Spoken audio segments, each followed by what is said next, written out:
Chapter 184. No matter what Wu said, even if he pointed it out, Zheng Tan decided to play along until the end. After all, he was just a cat now. Besides, Zheng Tan didn't have a good impression of Wu. Zheng Tan always felt uncomfortable here. Therefore, just as Wu was feeling proud, Zheng Tan turned around and left without looking back. Ignoring Wu's shouts, Zheng Tan quickened his pace and ran towards the eastern courtyard. The next time he saw the three cats, he would ignore them. Zheng Tan was not afraid of Wu spouting nonsense. Even if Wu did, no one would believe him. Even if they did, they would not believe him completely. After all, many intelligent animals that had lived with humans for a long time could understand some simple sentences.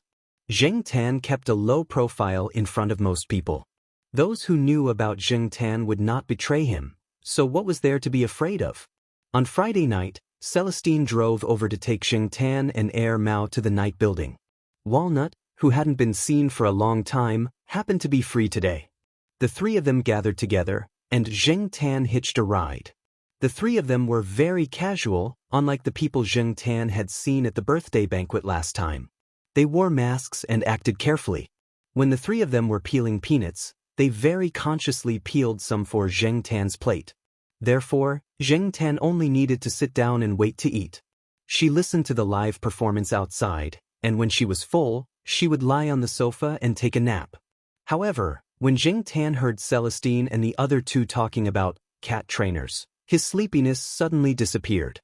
The conversation started with the case that Walnut had mentioned that was under investigation. In fact, there were some theft cases before the new year, but everyone thought that it was probably because the new year was approaching and that all the bad guys came out to get some New Year's money. Many people heard about it and didn't really take it to heart. In the past, this kind of thing was common, and Walnut and the others attributed the reason to some people with criminal records. Those people were just fined or thrown in jail for a while after being caught, which was not a big deal. However, after the new year, the number of people reporting cases continued to increase. The number was much higher than the same period in previous years. If it wasn't a coincidence, Walnut Sr. would only think that it was because those who had left a criminal record were getting restless. Cat! Air Mao was so surprised that he dropped the peanuts he was peeling. Yes, there's a bookstore opposite the owner's house. Although it's not big, the owner of the bookstore has some money. Because he hasn't been feeling well recently, he can't be bothered to keep an eye on the people in the store, so he installed some cameras. There's also one at the entrance of the store, but it's not too eye-catching. It's just been installed a few days ago, so many people around don't know about it. One of my men was just lucky at the time. After seeing it, he asked the shop owner for the latest surveillance video. As he spoke, Walnut took out a photo. Zheng Tan leaned forward to take a look. The surveillance footage wasn't very good, and it couldn't be compared to the surveillance cameras of banks and some large companies. However, he could indeed see a blurry figure in this photo. There was an object in front of it, which should be the stolen item. With this size and agility, it could only be a cat. I suppressed this matter and didn't spread it. The owner of the bookstore doesn't know about it either. The image was very short and dark. If you don't look carefully, no one will pay attention to a cat. Walnut Sr. continued to talk about his suspicions. He felt that some of the reported crimes were committed by cats, and even if cats were smart, they wouldn't be like Zheng Tan unless they were specially trained. When Zheng Tan saw this photo, he immediately thought of Wu. Could it be him? However, the cat in the photo didn't look like one of the three cats, Longan, Lotus Seed, or Babeo. Just as Zheng Tan was puzzled, Walnut Sr. also mentioned Wu's name. It turned out that Wu had accepted a job and came to Chuhua City. Originally, Wu had only planned to stay in Chuhua City for a while and leave after completing the job. He didn't expect to be found by the police.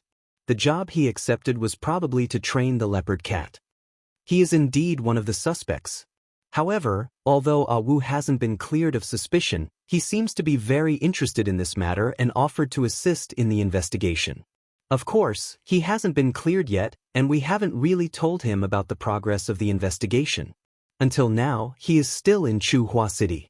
Most of the time, we can't find him, and the people who were sent to follow him were also shaken off by him. However, he has been taking 3 cats with him, and they are very distinctive. He only comes out at night and, after a pause, Walnut Sr. sighed. I don't think it was Ah Wu who instigated the cat theft. He is a bit arrogant and doesn't lack money. I asked someone to investigate his income, and it makes me want to learn how to train cats. The second half of the sentence was obviously a joke. There were many people who trained dogs, but very few who trained cats. Cats had bad tempers. Otherwise, cats were the only domesticated animals that humans hadn't completely conquered. How many years had it been since cats entered human society? As Zheng Tan was thinking, he also paid attention to the conversation between Walnut Sr. and the others. I once asked Ah Wu, and he said that there are indeed some cats who have a hobby of stealing, and they prefer to find some cats with special talents to train and stimulate their strengths. The cat that stole was probably trained by someone who was interested in cat training. That cat trainer called Ah Wu, doesn't he know the cat trainers in this province? Then he should be considered someone in their circle, Mao Er asked. Walnut Sr. shook his head, and then said with an unnatural expression, I also called the master to ask. Hearing this, Celestine and Mao Er looked at Walnut Sr. with a look that said, You're asking for trouble. The master doesn't seem to have a good impression of cat trainers, and he also said that at most, he is teaching and guiding Mountain, and not trying to force Mountain to correct some of his bad temperaments, Walnut said. That's for sure. Mountain's bad temperament is definitely not trained. Mao Er sneered. Mountain's bad temperament was definitely learned from the people around him in his daily life, especially the master. Celestine didn't say anything, but when he heard Walnut ask about the master's cat trainers, he curled his lips, probably saying bad things in his heart. Mao Er peeled 2 peanuts and threw them into his mouth. I will pay attention to the surroundings and see which cat is more suspicious, but I don't want to meet that cat called Ah Wu. Recently, Mao Er would take Black Rice out for a walk, but he didn't want the cat trainers to see his cat. He felt that his Black Rice was the kind of cat that Walnut Sr. had said was talented and smart, so he had to protect it well. Cat trainers? Who knew what they would do? Then you can rest assured that Ah Wu won't go to Tsinghua University, at least not in the near future, Walnut Sr. said. Why? This time, even Celestine was curious. Walnut smiled. That fat cat called Depang, its father, went to find Ah Wu 2 days ago and warned him not to go near Tsinghua University. Also, more than a year ago, Depang's cat father seemed to be one of the reasons why Ah Wu left Tsinghua City. Depang's cat father? Mao Er was confused and then suddenly understood. Then he began to sigh. These days, cats were more arrogant than people. Because of his father's heavy responsibility, Mao Er had done some research on some of the big shots in the province. When he rented the house in the eastern courtyard, he had done some research on the residents, especially the residents in Building B. Celestine had specially mentioned the fat dragon Li's family. At that time, Mao Er had sighed that this seemingly ordinary courtyard was full of hidden talents, so he often helped Depang's old lady to move things and earn some favor. Zheng Tan was thinking, no wonder he hadn't seen Ah Wu at Tsinghua University since that day. Zheng Tan thought that Ah Wu had given up on provoking him, but now it seemed that it was Depang's cat father's credit. Thinking of this, Zheng Tan couldn't help but sigh in his heart again. This was an era where people relied on their fathers. Even cats joined in. In fact, when Walnut Sr. had heard the reason from Ah Wu, he had also sighed with emotion. These days, many cats were indeed more arrogant than humans. For example, Fatty, and the black cat in front of him, who knew what it was thinking with its head down. After learning the reason why Ah Wu stayed in Tsinghua City from Walnut Sr., Zheng Tan also paid attention to the surroundings to see if there were any strange and suspicious cats. After a comfortable weekend, early on Monday morning, Zheng Tan was picked up from the Jiao family by Xiaogua. There was a task today. As the vice president of the Green Wings Association, Xiaogua was to take the pet center's advertising team out to shoot a public service advertisement to help the Green Wings Association feel its existence and increase its influence within the association. Zheng Tan was undoubtedly Xiaogua's trump card. Today, they chose a place with good scenery that was 30 minutes drive away from Tsinghua University. It was close to a lake. As they had informed the person in charge here, they had surrounded the area in advance. When Zheng Tan arrived, he saw that a lot of things were ready. The public service advertisement to be shot today was to tell people about the dangers of chocolate and some strong stimulants to pets. And there were some difficult scenes, such as pretending to faint, pretending to vomit, and so on. Among the cats, only Zheng Tan could take the lead, and the rest of Xiaoguo's pet center were responsible for acting cute. From Zheng Tan's point of view, these advertisements were very childish and relatively rough, but after all, it was only a pet public service advertisement. People's tolerance for pets on the screen was always much greater than people's. However, adhering to the principle of professionalism, Zheng Tan also added a few scenes of himself twitching a few times during the shooting. It scared the filming crew so much that their faces turned pale and they broke out in a cold sweat. They were afraid that the fake scene would become real, or else Xiaoguo would directly fire them. Everyone knew that Boss Xiaoguo regarded this black cat as the fortune cat of the entire pet center. It was not to be provoked or hurt. In general, it was as smooth as usual when shooting advertisements at the pet center, so Zheng Tan's side was quickly finished, and the people responsible for the pet dog's side were only 1/3 of the way through. The working group still had to continue here. Xiaoguo, the vice president, was very busy. After coming here, there was no sign of him.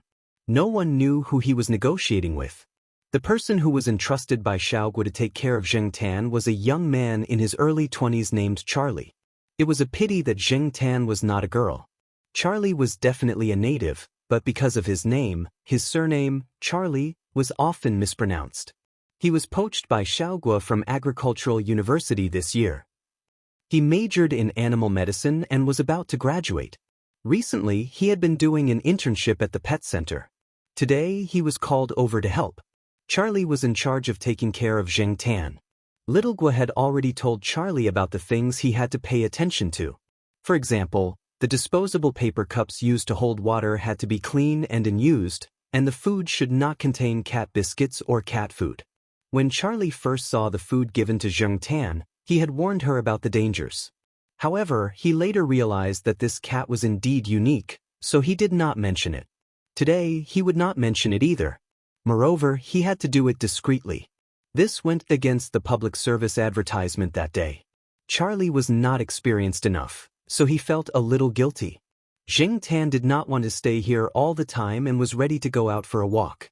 Charlie had just been called over to help, and no one in the rest area was watching Zheng Tan. It was not easy to come here, so it was good to see the scenery. Coming out from under the cloth fence, Zheng Tan saw a small pine forest and was ready to walk over. As soon as he walked into the pine forest, he heard a sound. When he looked over, Zheng Tan saw a yellow figure flash by. However, after noticing Zheng Tan's existence, the other party paused for a short time, looked at Zheng Tan, and then quickly left. It was a cat that looked very similar to Huang, but Huang did not have such sharp eyes. Chapter 185. The cat quickly disappeared into the pine forest, and Zheng Tan didn't plan to chase it. Catching thieves was the police's job, and it was Walnut's job. Zheng Tan wasn't in the mood to meddle in other people's business. Compared to the central city, the air here was much better. There was a large green forest around, plus a lake. There wasn't much sewage and laboratory wastewater, so the environmental quality was immediately improved. No wonder many people liked to come here to relax. Xiaoguo didn't choose this place for no reason. Even if it was a pet public service announcement, it had to be carefully packaged, right? Otherwise, Xiaoguo, the vice president, wouldn't feel good. As he walked and thought, Zheng Tan heard Charlie shouting over there. He probably found that Zheng Tan wasn't there and was anxious. Charlie was very regretful now. He thought that it would be fine to leave for only 5 minutes, but when he came back, he didn't see Zheng Tan's shadow. If he lost this cat, Charlie wouldn't be able to survive in Chuhua City in the future. Boss Xiaoguo would never let him go. While Charlie and a few people in the group were anxiously looking for Zheng Tan slowly walked out of the pine forest. Seeing that the cat wasn't lost, Charlie and the others were relieved and no longer left Zheng Tan's surroundings. Even if the others were busy, they wouldn't ask Charlie to help. Otherwise, if they lost the cat, they would be one of the sinners of the pet center. Being stared at like this, Zheng Tan couldn't be in the mood to go anywhere. He lay down and took a nap, waiting for the pet dog's shooting to end before he went back. He went straight back to the pet center. Zheng Tan had to wait at the pet center for a while. Xiaoguo was busy with a few urgent matters at hand and then sent Zheng Tan back to the courtyard. Xiaoguo wouldn't be at ease if he didn't send him back personally. During this time, Zheng Tan and the few pets that went out for the shooting would be checked together. This was a new rule made by Xiaoguo to prevent cats and dogs from being infected with certain germs outside and bringing them into the pet center to infect more pets. If the pets were unwell, they could be found in advance. After all, pets weren't humans. Not everyone knew how to express their discomfort. When Zheng Tan was being checked, he saw a familiar face next door. Sahara's dog father had brought it over for an injection. Sahara was probably a little sick. During the injection, it buried its head in its father's arms and whined like a spoiled child. Zheng Tan strongly despised him. F***ck, wasn't it just poking a needle? Where did the courage that he usually had go? Back in the eastern courtyard, Zheng Tan looked at the wall clock in the living room. It was only 3 o'clock in the afternoon. He turned on the computer and did some research. He found some cat friends on the forum complaining that some cats like to go to other people's houses to pick up things. Someone also posted a video link. It was a video that the cat friend had secretly taken of his cat bringing back a stuffed animal from God knows where in the middle of the night. If a cat with such talent was trained by those cat trainers, what would it become? Zheng Tan couldn't figure it out. He thought about the cat he saw today. He didn't dare to say anything else, but the person who trained the cat definitely didn't lack money. In the forum, someone who studied law replied, "If it's just an animal stealing, it's an animal's instinct and not a crime." However, the animal's breeder or owner should bear the obligation to compensate for the loss of other people's property due to poor management of the animal. If the animal is professionally trained and steals, it's still not a crime for the animal. However, for the person who instigated the animal, it's a classic case of using the animal as a tool to steal and secretly stealing other people's property. This constitutes theft in the criminal law. There were too many similar discussions. However, in real life, there were more and more people who took advantage of loopholes. However, Zheng Tan was just curious. As long as it didn't happen to him or his Jiao family, Zheng Tan didn't bother to spend too much time on it. After turning off the computer and erasing some of the more obvious traces, Zheng Tan went to the balcony. As soon as he walked out, he heard the bird on the 4th floor singing again. Zheng Tan didn't know why that B***th bird was so addicted to singing these days, but he really didn't want to suffer here. He really didn't know how the other people in the building endured it. Maybe the old men and women in the building liked this kind of music? Zheng Tan slept outside for a long time and couldn't stay idle at home. In the end, he decided to go out for a walk and pick up little Pomelo when he came back. Zheng Tan hadn't been to the construction site for a long time, so he decided to take a look. He walked past Jiao Yuan's school.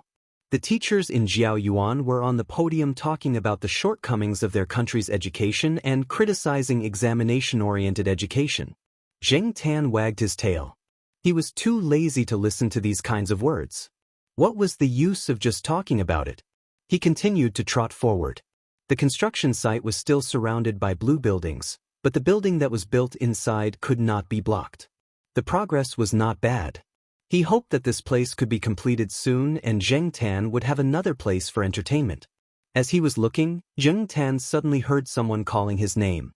He turned his head and saw Zhong Yan, who he hadn't seen for a while, walking over with a bunch of unknown things in his hands. Zheng Tan didn't expect to meet Zhong Yan at this time today. Looking at the time, it seemed that this child was indeed on his monthly break. Before every break in the 3rd year of high school, there was a mock exam. However, Zhong Yan didn't look like he was under too much pressure. "Hey, why are you here today?" Zhong Yan walked to the side.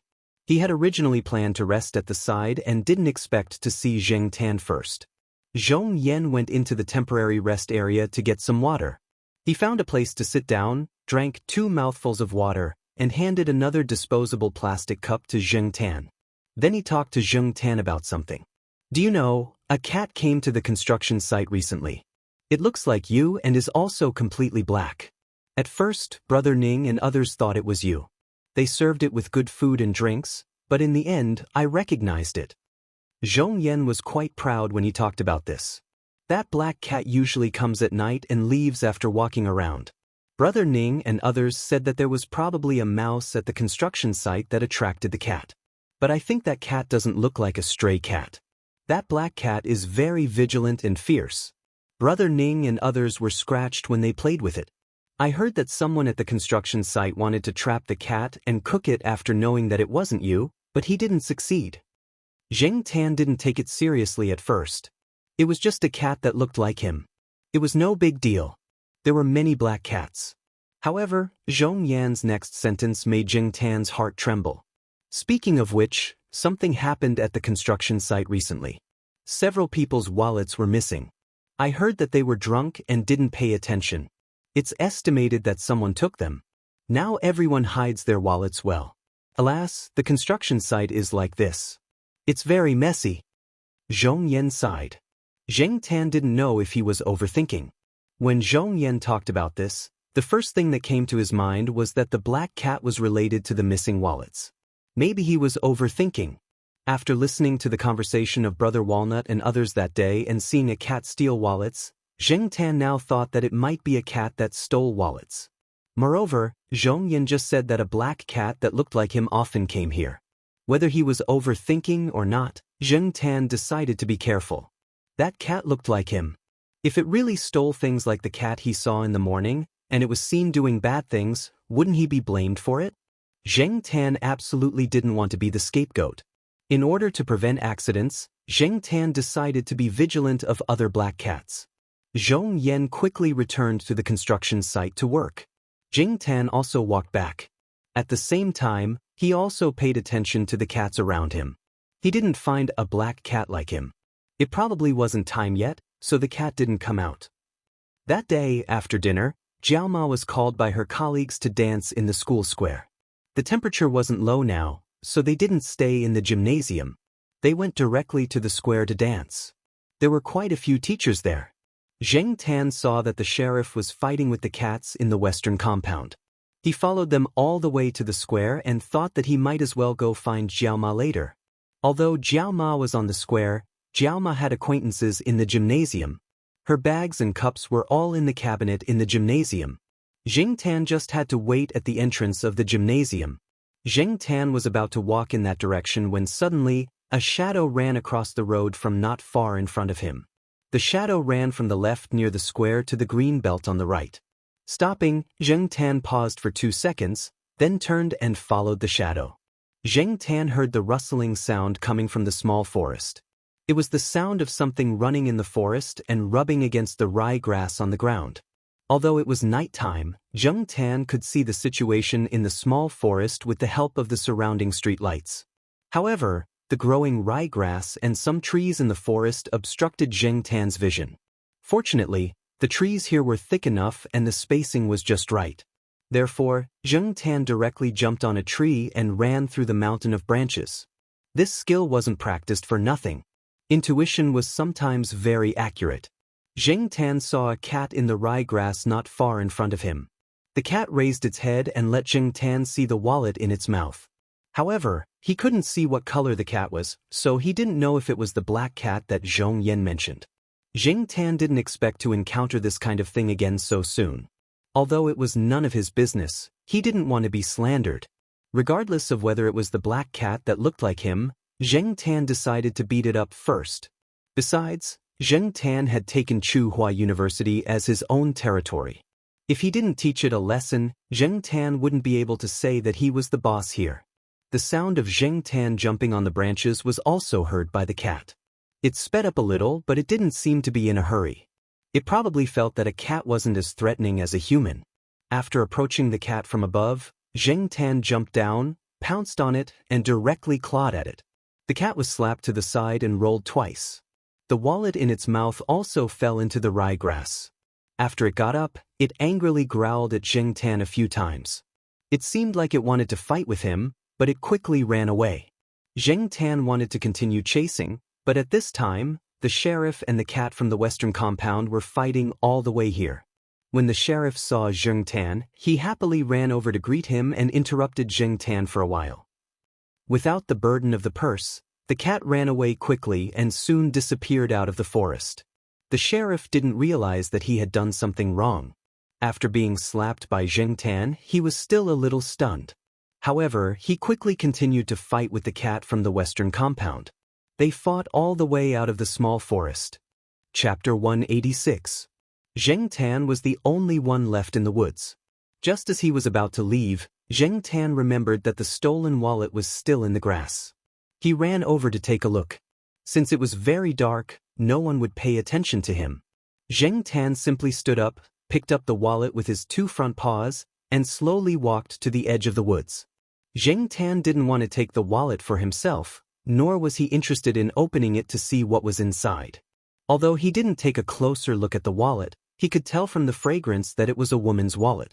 As one of the greening plants on campus, although the effect of the ryegrass was good, Zheng Tan didn't like to move around in the grass. The feeling of the grass scraping against his body was very uncomfortable. Zheng Tan looked around. There weren't many people walking on the path beside the small woods at this time. When Zheng Tan walked to the edge, he happened to see an old man who was guarding the door of the teaching building, holding a radio and humming opera songs as he passed by. When he was wandering around the school, Zheng Tan also identified the gatekeepers of the teaching buildings and departments. Although he didn't know what the old man's character was like, Zheng Tan just wanted to quickly get rid of the wallet in his hand.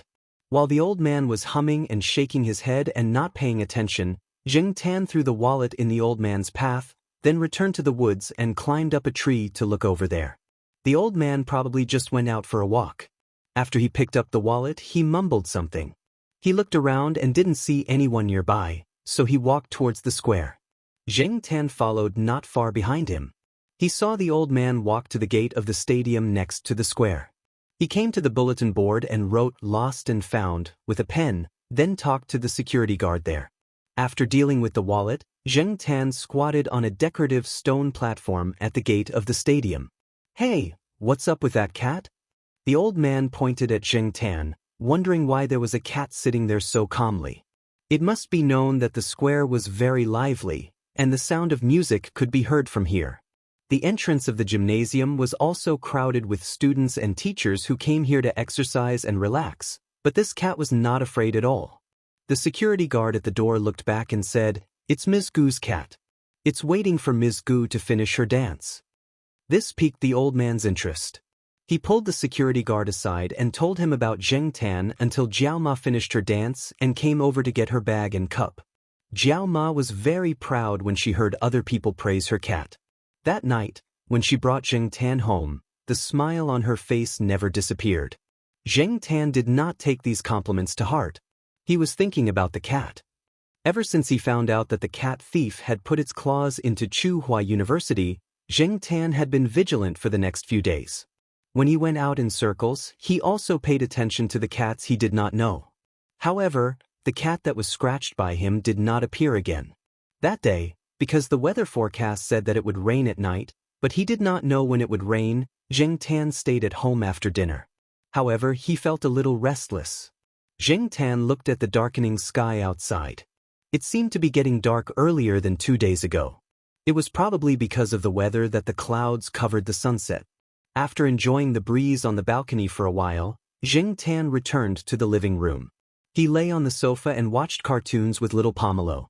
Jiao Ma was washing the dishes, and Jiao Yuan was playing on the computer in the room. At around 10 o'clock at night, it started to rain. Soon, the sound of raindrops hitting the window could be heard, and thunder rumbled. Zheng Tan nestled next to little Pomelo and was thinking about something in a daze. His ears twitched, and he heard the sound of the phone ringing in the master bedroom. Who would call in this kind of weather? Did they not know that it was dangerous? Although the buildings here were all equipped with lightning rods, it could not guarantee 100% safety. Because of the thunder and rain outside, Zheng Tan did not hear what Jiao Ma said on the phone. After waiting for a while, he did not hear any sound from Jiao Ma's side. He guessed that she was probably asleep. Zheng Tan lifted his paw and rubbed his ears. Then, he crawled under the blanket and began to sleep. Zheng Tan did not sleep well that night. For some reason, he could not sleep well.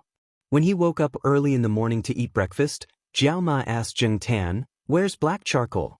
Do you know where the sheriff went?" Zheng Tan was about to eat the egg in his bowl when he heard Jiao Ma's words. his heart skipped a beat. Although the sheriff liked to go out and visit people, he always came home on time. He rarely stayed out for a whole night. Also, the weather last night was like that. According to his usual habits, he should have come home early. Seeing that her cat was staring at her blankly, Jiao Ma sighed in her heart. She felt that her cat probably did not understand what she meant, so she did not say anything more. When Jiao Yuan and little Pomelo asked, Jiao Ma did not say much. She only told the two children to focus on their studies and not worry about other things. Zheng Tan did not have much of an appetite. No wonder he had a bad feeling since yesterday. Afraid that Jiao Ma would notice something, Zheng Tan forced himself to swallow the egg and noodles in the bowl. He had to eat to have the energy to go out and do things. Before they left, Jiao Ma reminded Zheng Tan to go home after he dropped off little Pomelo and not to run around. Jiao Ma wanted to keep her cat at home, but unfortunately, she could not. In the end, it was Jiao Pa's fault. He gave the cat the key to the front door and the access card. Which cat would have these things? Jiao Ma could not tell anyone about these troubles. Just like Jiao Pa said, it was not a good thing to stand out too much. Sigh, it was not easy to have a cat that was too smart at home.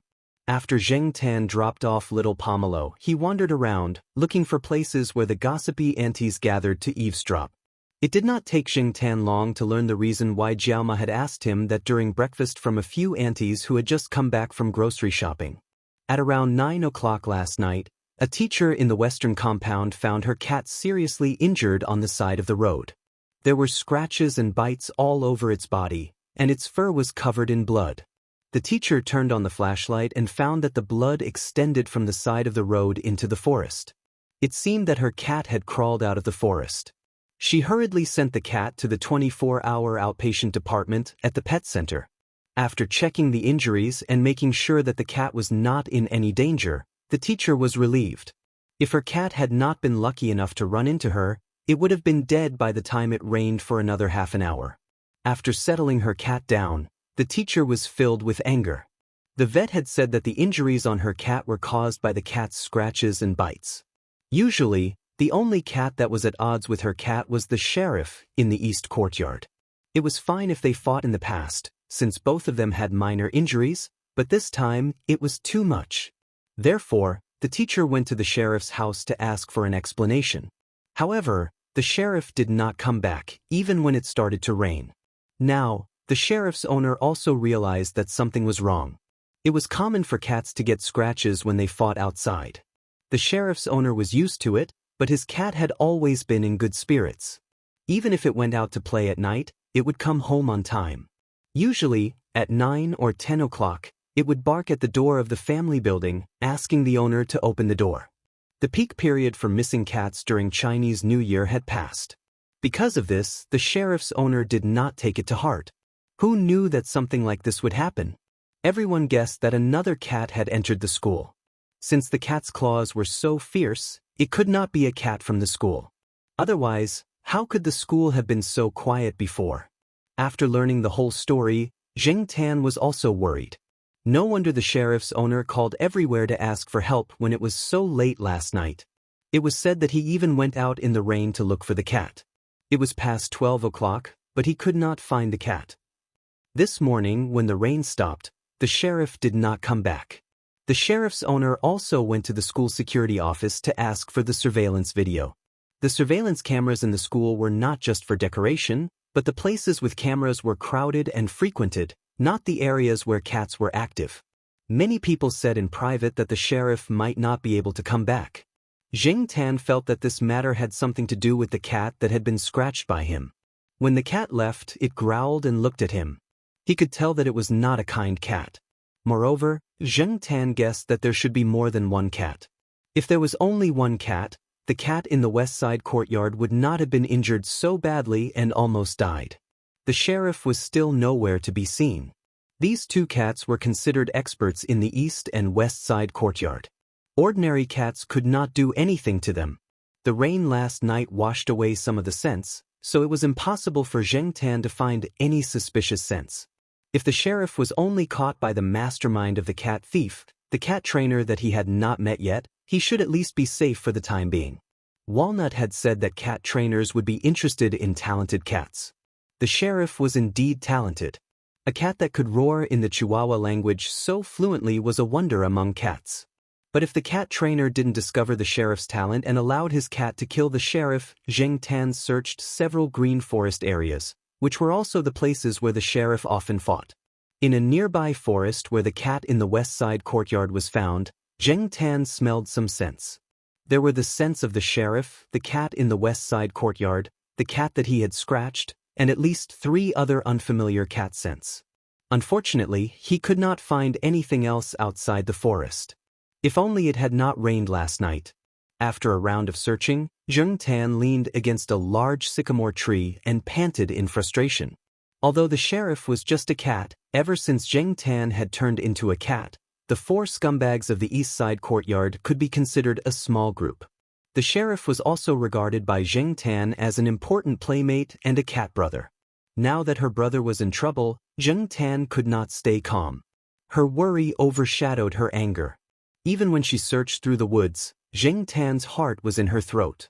She was afraid that she would see a cat with a stiff body in the woods. Scratching his ears in annoyance, Xian swung his tail on a thick branch, making a sound.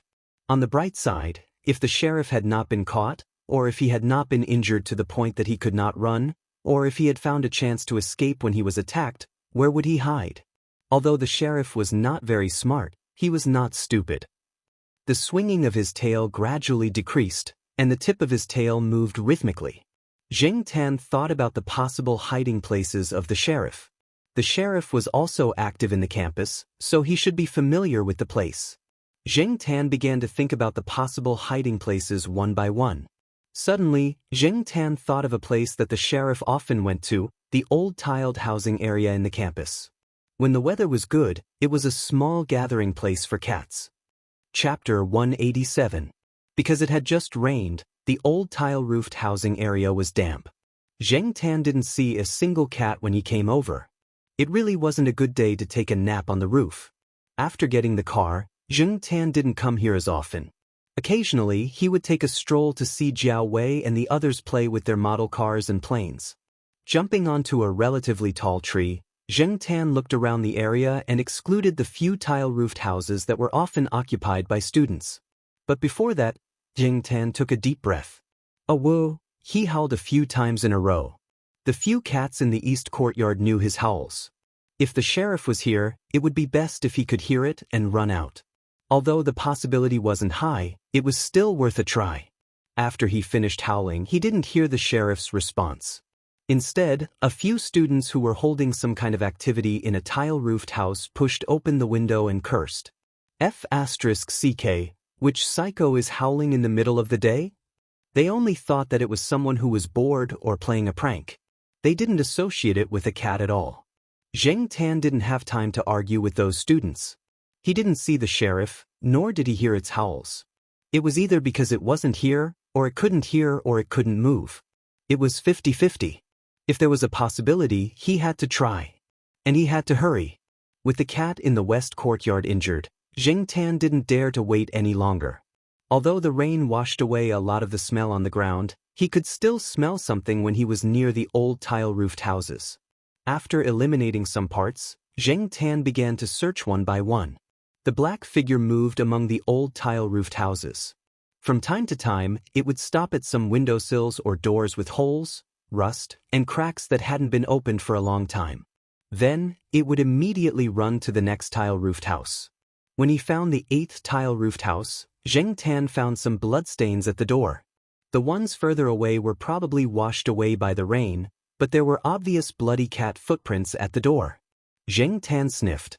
It was indeed the sheriff, but the doors and windows of this tile-roofed house were too tightly shut. The sheriff should have only stayed here for a short while before leaving.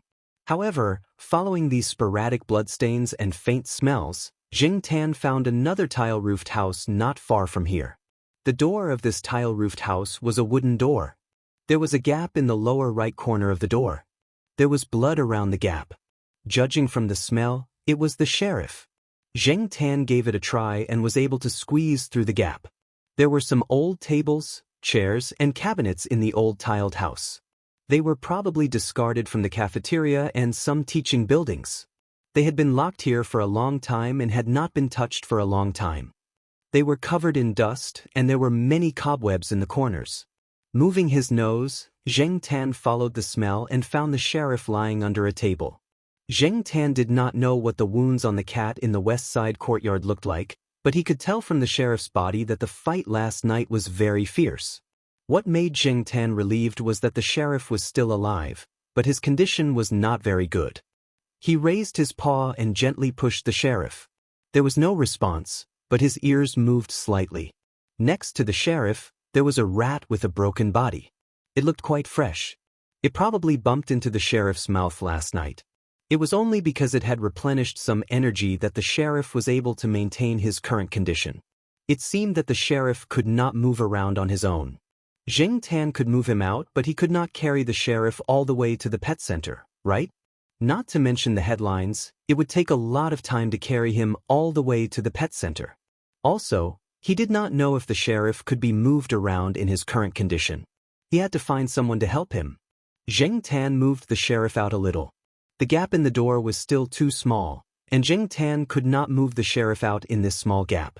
After jumping out and looking around to make sure that there was no one around the tiled house, Zheng Tan jumped up and lifted his foot to kick the door. He did not kick at the door lock, but at the gap.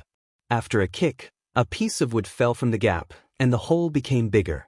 He moved the sheriff to the side of the door, but did not move him out. The wind outside was a little strong. Zheng Tan did not know if this guy could be exposed to the wind now, so he left him behind the door to be safe. He checked the sheriff's condition again. His breathing was not strong, but it was not bad either. He had just made a slight sound, but he was still not very awake. He still had to hurry and send him to the pet center for treatment. After Zheng Tan came out of the door, he ran to the building of the Institute of Biological Sciences. At this time, Jiao Wei was in class, Jiao Ma was at work, and Mao was not at home. Recently, he had been very active. After thinking about it, the best thing to do was to go to the Institute of Biological Sciences to find a nanny. Xian copied the organized slides into a USB flash drive in Jiao Pa's office. She picked up the printed materials, got up, and was about to go to the conference room. There was a report, and today, the dean came to personally host it. As soon as her hand touched the door, Xian heard the sound of the window opening. She turned around and saw the boss's black cat jump in. Before Associate Professor Jiao went abroad, he had a meeting with his graduate students and told them about some unexpected situations at home. Among the graduate students, Xian was the one who knew Zheng Tan's habits the best.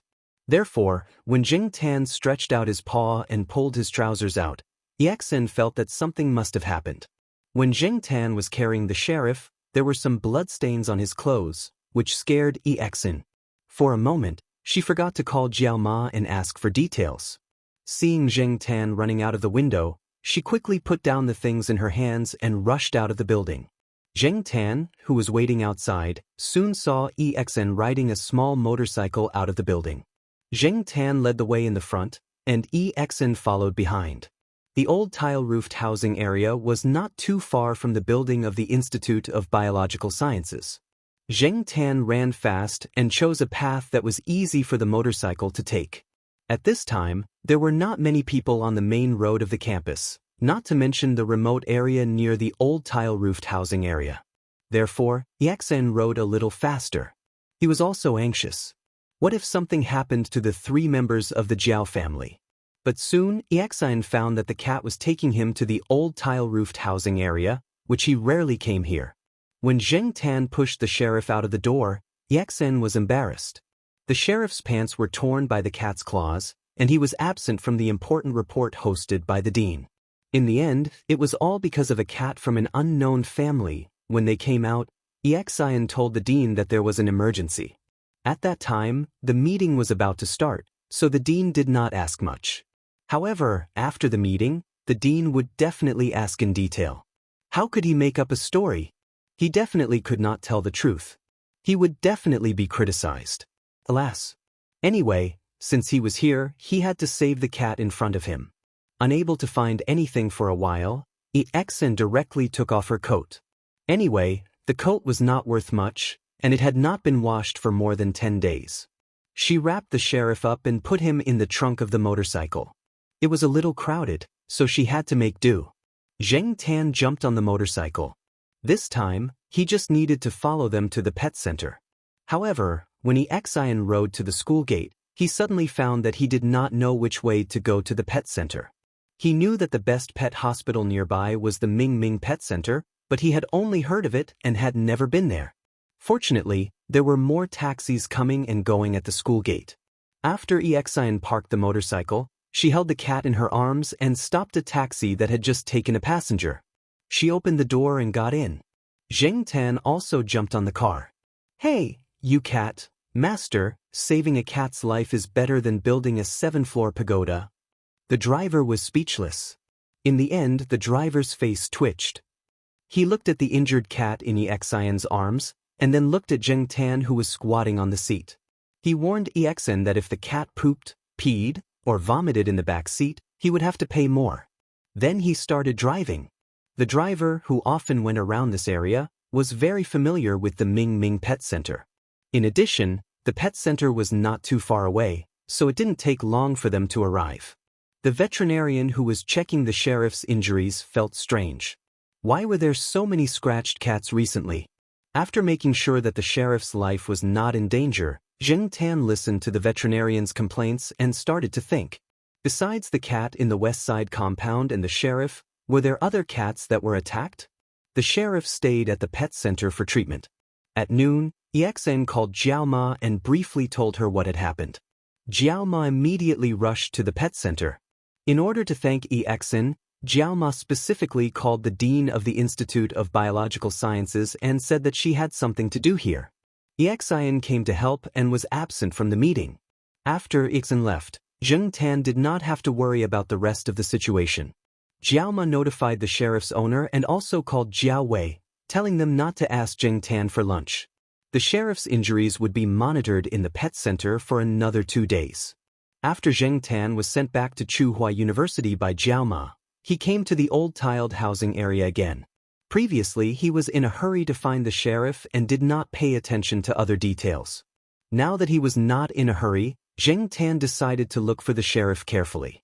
Since the sheriff chose to hide here instead of running directly to the East Side compound, the place where the fight happened must be closer to here.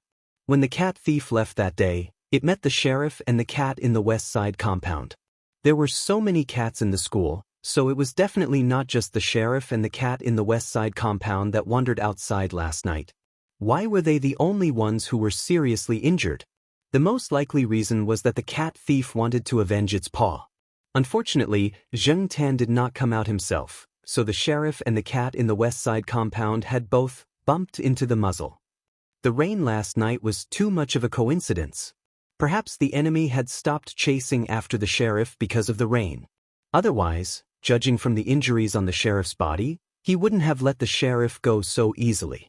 After all, compared to the cat in the West District, the sheriff's injuries were slightly lighter. Finally, Zheng Tan found some traces of a cat fight in a small forest at the edge of the old tile-roofed housing area.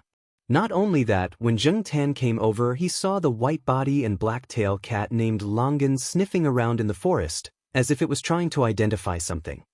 After seeing Zheng Tan, it quickly left. Walnut had said that Wu was warned not to appear in Tsinghua University, but his cat was not warned. This cat might have been sent by Wu, so it should not have participated in the incident last night. Regardless of whether Wu's cat would fight with the cat thief, Zheng Tan could not take this lying down. Although the Jiaopa said that he should keep a low profile, it did not mean that he had to endure it all the time. It was his own territory, so he had to vent his anger personally. Since they did not manage to stop him last night, those cats would definitely come again. Since they were here, they could not leave. Zheng Tan stood up and sharpened his claws on the thick tree trunk, scratching off a few pieces of bark. Chapter 188. Jiao Ma hadn't been in a good mood for the past few days, but she didn't have to worry about her 2 children. They went to school from Monday to Friday and rested at home on weekends. At most, Jiao Yuan was a little naughty, but that was okay. What worried Jiao Ma the most was her cat. She couldn't even keep it locked up. Jiao Ma was on tenterhooks every night, afraid that her cat would be the third cat to be seriously scratched and bitten. She couldn't even concentrate when she watched TV at night. After 9 o'clock, she would look at the wall clock in the living room every few minutes until Zheng Tan came back. Ever since the two cats in the two residential areas got into trouble, everyone took good care of their own cats. Some teachers even suggested to the school security office to clean up the stray cats in the school. When Xiaoguo heard about it, he also asked the people from the Green Wings Association to come over and take a few stray cats to the rescue station. After a series of things, the conclusion was that the school was quite normal. There was nothing unusual. The people from the association set up a few cat cages and caught cats. Except for the two stray cats that didn't seem to be a threat and were abandoned by the students, the rest of the cats were claimed by the people living nearby. After all, cats with cat tags were a minority in the school. There were also many people who felt that there was nothing to say about this. After all, it was just a matter of cats.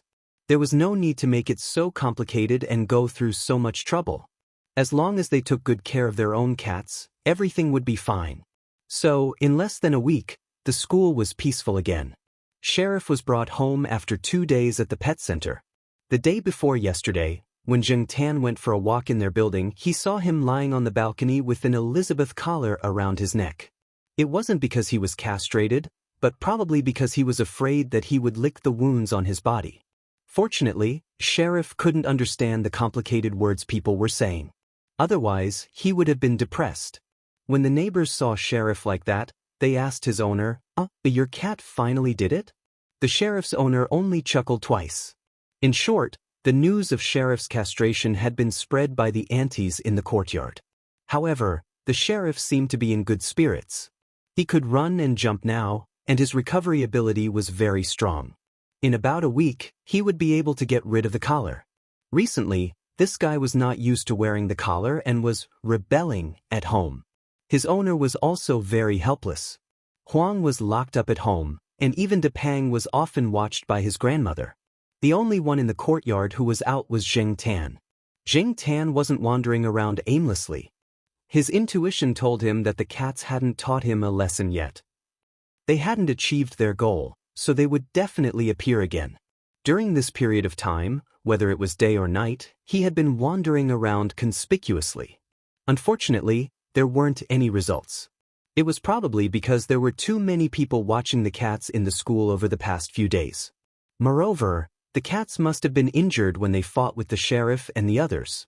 They were probably resting during this period of time. Ah Wu's cat hadn't appeared on campus during this period of time. Walnut, on the other hand, had come once. He had been called over by Air Mao. Visiting Air Mao was secondary. The main thing was that after hearing from Air Mao about the two cats' injuries, Walnut had become suspicious. Zheng Tan had also stayed at Air Mao's place that day, listening to Walnut talk about some things related to the case. In the new photos, there was the yellow cat, which was the one that Zheng Tan had met when he was filming the advertisement outside. Unfortunately, there were so many cats in Chuhua City, and yellow cats were a common sight. There were several inside Chuhua University, and they all looked similar. Where could people start looking for them? Moreover, until now, they hadn't really taken any photos that were more special. The cat trainer was probably on guard. Therefore, after receiving a call from Air Mao, Walnut took the time to come over personally to understand the situation. Zheng Tan squatted next to them, listening to them discuss the case. According to what Walnut had learned from Wu, if a cat trainer really had a goal in mind, other than some regular training programs, he or she would need to be in close range to command the cat trainer at all times. Zheng Tan didn't know how to command specifically, but he could speculate that stealing purses was a regular training program. Therefore, when the cats were stealing purses, the cat trainer might not have been very close to them. However, when the sheriff and the cat in the West Side compound were being beaten, the cat trainer should have been watching from nearby. It wouldn't be too close, as cats would jump around when fighting, but it should be within 100 meters, right? If he really met the cat trainer, Zheng Tan decided to greet him. On this day, Zheng Tan swaggered to the school square. During the day, there were many students around the square. Next to the square, there was a cultural corridor. Students and some people who came out for a walk liked to sit there and rest or read books. What made Jing Tan stop was a long-haired cat there. The cat was slightly bigger than an ordinary house cat. It was tabby-colored and looked like it had some forest cat lineage. However, this kind of cat wasn't very rare. In Xiaoguo's store, there was a tabby-colored Norway forest cat. At first glance, it didn't look very different from this cat. At this moment, the cat was in the cultural corridor. Most students were very nice to the cats on campus. A student gave the cat bread in his hand to eat. However, the cat waited for the students to put down the bread, then stretched out its paw to stick it on. The cat bent its paw to pick up the bread and slowly took 2 bites. It was also indifferent to the people around it. It wasn't afraid, and it wasn't close. Maybe the students didn't feel it, so they stayed next to the cat and changed the way they fed it. They didn't know that the cat didn't care about their good intentions at all. When it was in a good mood, it ate the food in front of it, and when it was in a bad mood, it just left it there. Jing Tan hadn't seen the cat in school before. It was already an adult cat. The people in the school usually raised cats when they were kittens. This cat was very likely to be an outsider. Maybe it noticed Jing Tan's gaze. The cat, who was bending its paw to eat the bread, looked at Jing Tan with cold eyes. After a few seconds, it lowered its head and continued to eat the bread nailed to its paw. However, Jing Tan knew that the cat must be wary of him. Just now, Jing Tan could feel the unfriendly message from the cat. If it hadn't been for that look, Jing Tan would have only been a little suspicious. However, after that look, Jing Tan was 80% sure that there was something wrong with the cat. That look didn't look like the look of a cat raised as a pet, but it didn't look like a stray or wild cat either. Although it stared at Jing Tan for a very short time, it made Jing Tan feel like he was being treated as prey. However, who was the real prey? It was still uncertain. Jing Tan looked over there for a while, then lifted his feet and left in another direction. When he turned the corner, Jing Tan suddenly turned his head and saw that the cat was staring at him. The indifferent look in its eyes was even more obvious than before. It was completely different from the one in Xiaoguo's shop. Jing Tan raised his chin provocatively in that direction, hooked his tail, and then walked away with his head held high and his chest out. Not long after Jing Tan left, the cat threw away the piece of ham that it had just nailed to its paw. It turned around and left, ignoring the fawning students. A boy was about to reach out and stop it, but the cat scratched him with its paw, leaving a long bloody mark on his hand. Blood immediately dripped down. Before the boy could angrily kick it, the cat ran away and disappeared from the sight of the students. Jiao family. During dinner, Jiaoma found that her cat ate a little too much. Was it tired from walking around and using up too much energy? Although Jiaoma often complained that her family spoiled the cat too much, she still did the same when it was her turn. After she gave Jing Tan some rice, she scooped 2 big pieces of meat from the soup bowl and put them in Jing Tan's bowl. It's good to eat more. When you're full, stay at home and sleep. You'll gain weight. Don't always run around outside. Jiaoma thought it was a good idea, but when she saw the news at night, Jing Tan opened the door and ran out again. Jiaoma was so angry that she almost threw the remote control in her hand. Coming out of the building, Jing Tan hid the necklace on Depang's balcony. Depang was lying on the door leading to the balcony. When it saw Jing Tan, it raised its head and moved its ears, but it didn't intend to get up. After Jing Tan left, it rested its chin on its paw and closed its eyes. Only its ears moved slightly, paying attention to the surroundings. Jing Tan ate so much at night because he wanted to fight at night. He had a feeling that the cat he saw in the school square today would definitely come to find him. He didn't know what would happen, so it was better to store as much energy as possible. Jing Tan walked along a small path in the area where the sheriff and the others were often active. There were fewer street lights here, and only sporadic light could be seen through the leaves. The moonlight was blocked by clouds, and the night breeze seemed to carry something different than usual. Jing Tan's nerves were a little tense. After 2 years of experience, Jing Tan's intuition had sharpened. Although he didn't really smell anything, he felt that he was being watched. He looked around, and all he could see were trees and bushes. Behind him was the narrow path, and there was no one.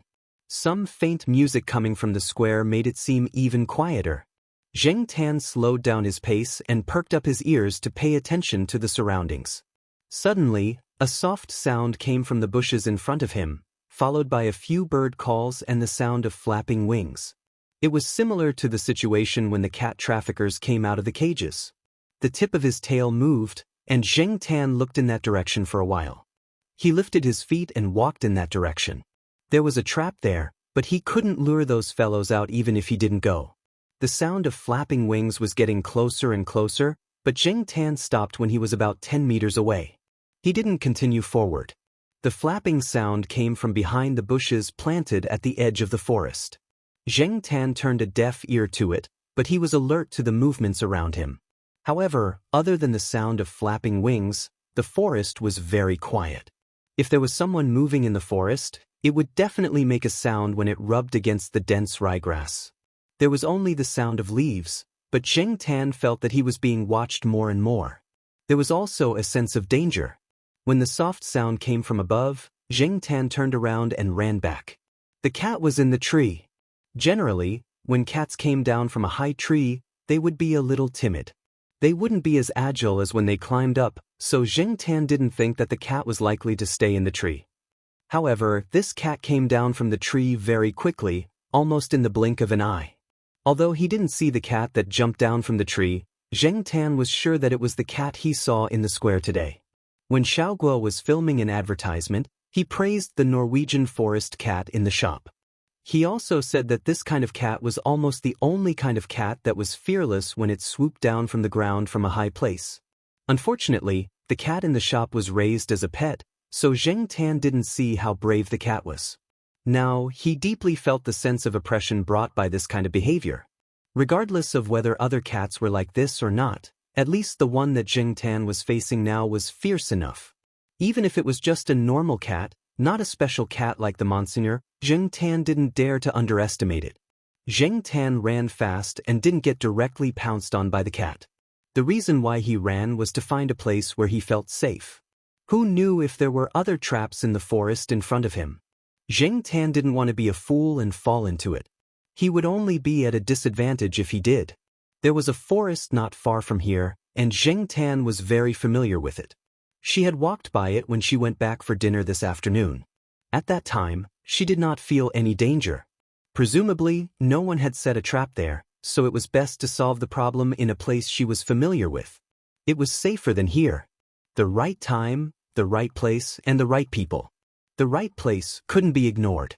The cat ran very fast, but Zheng Tan was faster. After running into the familiar forest, Zheng Tan directly climbed up the trees and shuttled between the trees. In terms of this skill, Zheng Tan was still very confident that he could beat the cat behind him.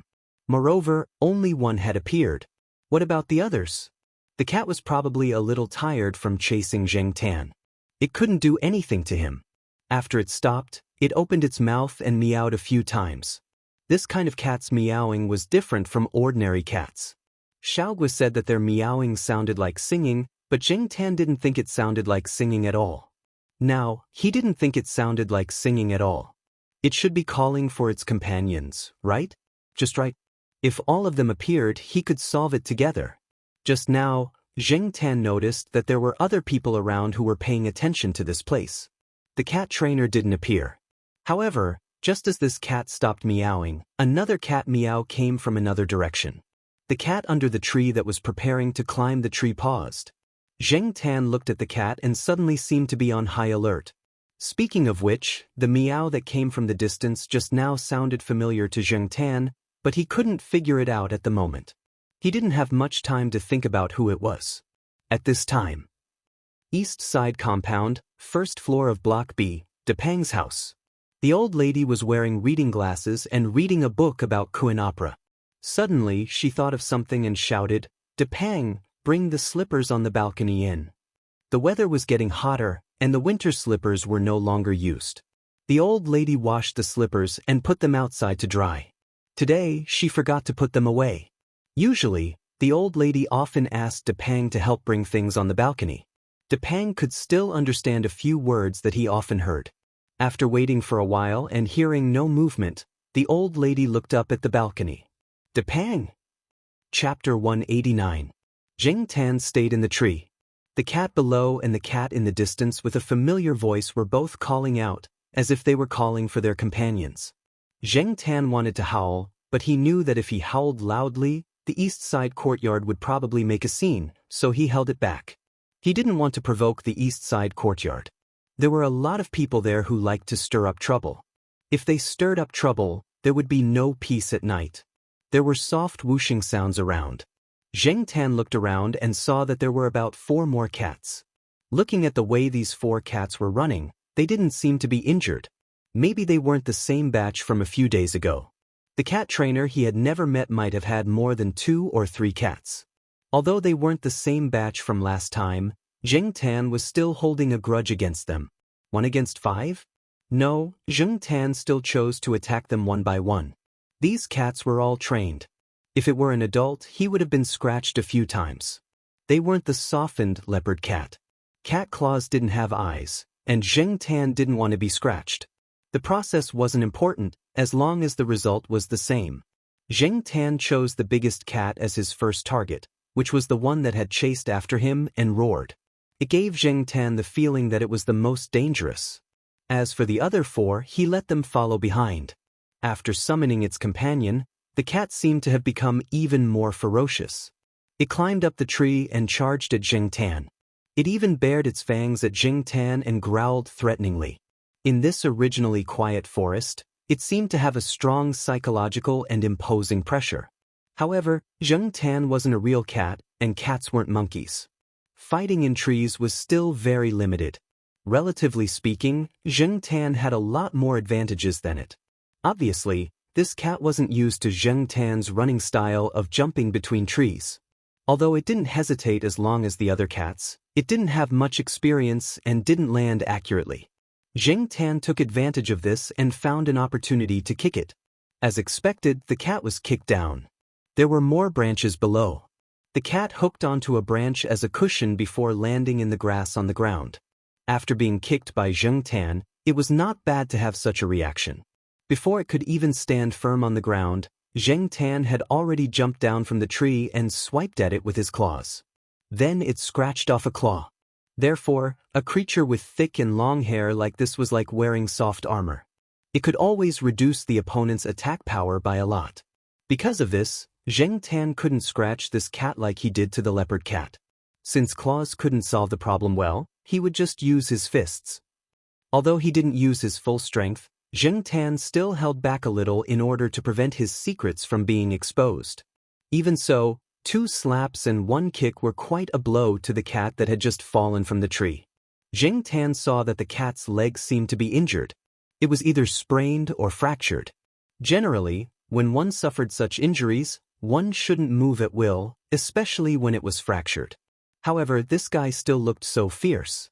It opened its mouth and growled, its ears pressed back, and its body expanded when its fur stood up. It seemed more intimidating. Unfortunately, it was useless against Zheng Tan, but it couldn't be underestimated. When Zheng Tan went up to beat it, if he didn't dodge quickly, he would have been scratched by this guy. A piece of bark on the trunk of the tree next to him was hooked off. Zheng Tan was about to continue to slap the long-haired cat in front of him to shut it up when suddenly his ears moved. He retreated to the side of a thick tree. If the situation wasn't right, he would jump up the tree first. When Zheng Tan saw the 3 figures that jumped out, he was relieved. It was Ah Wu's 3 cats. Zheng Tan also remembered that the roar in the distance just now was more like the cry of the white-body black-tail cat called Longan. A cat jumped down from a tree behind Zheng Tan and pounced at her. Just as Zheng Tan was about to turn around and slap it, a figure jumped out from the bushes. With an agility that did not match its size, it jumped up and pinned the cat behind Zheng Tan to the ground. The cat screamed, "Ah!" under the weight. Depang, this guy, usually looked lazy and kind, but when he was fierce, he was definitely stronger than the sheriff. Zheng Tan always knew this. But he didn't expect Depang to come here at this time. The old lady must have told him not to run around. If the old lady found out that this fatty ran out, he didn't know how anxious she would be. After this incident, Depang would probably be punished to squat on instant noodles when he went back. Depang ran here probably because he heard Longan's roar, but Zheng Tan was still very touched that he could come over. It could be seen that Depang wasn't in the camp of Longan and the other 2 cats. The cooperation between the three cats was too good. Depang didn't have the intention to join them. The reason he came over was most likely to help Zheng Tan. As expected of the cat brothers. How loyal!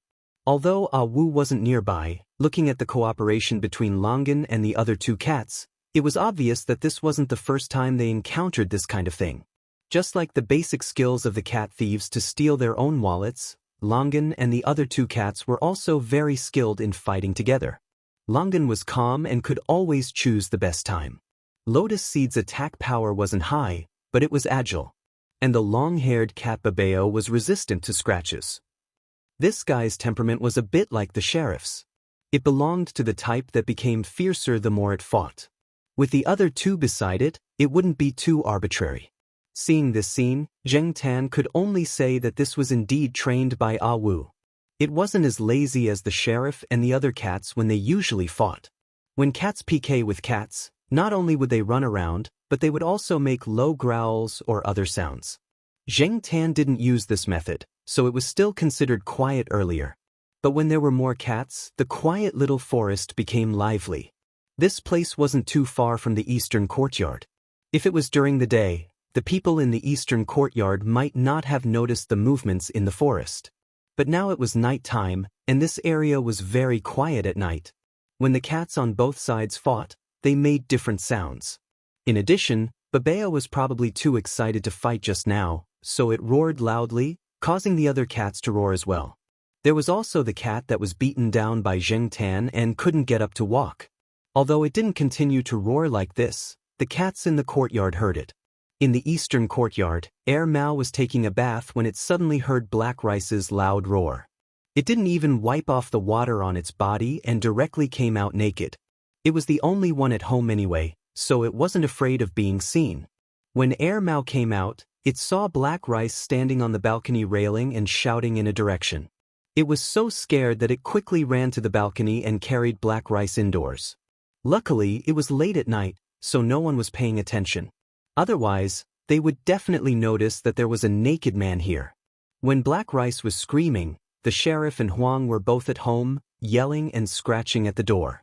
Unfortunately, they were watched tightly and couldn't go out. Suddenly, the eastern courtyard was noisy again. The cats were meowing, and the dogs were barking at the top of their lungs. Every time this happened in the courtyard, it was either a thief or a cat trafficker. So when the security uncle heard the commotion this time, he notified the school security office. The most anxious ones were Jiao Ma and Depang's old lady. The neighbors couldn't persuade them to stop. Before the security office people came, they went out with flashlights to look for the cats. Mao put Black Rice in the pet bag, carried the bag, and went out with Jiao Ma and the others. Chu Xiangyang, who lived next door to the Jiao family, helped to look after the children again. Other than that, the fourth floor of Block B was also noisy. "Let me out! Let me out!" Jiang Jun's toes clanged on the iron fence. "You're blind when you go out at night." Professor Tan, who had just been woken up, said angrily. Generally speaking, most birds had poor eyesight at night and didn't make much noise, so it was easy to get lost outside. Parrots were the same. At night, they would quietly hide. Because of this, many parrots liked to crawl under people's blankets.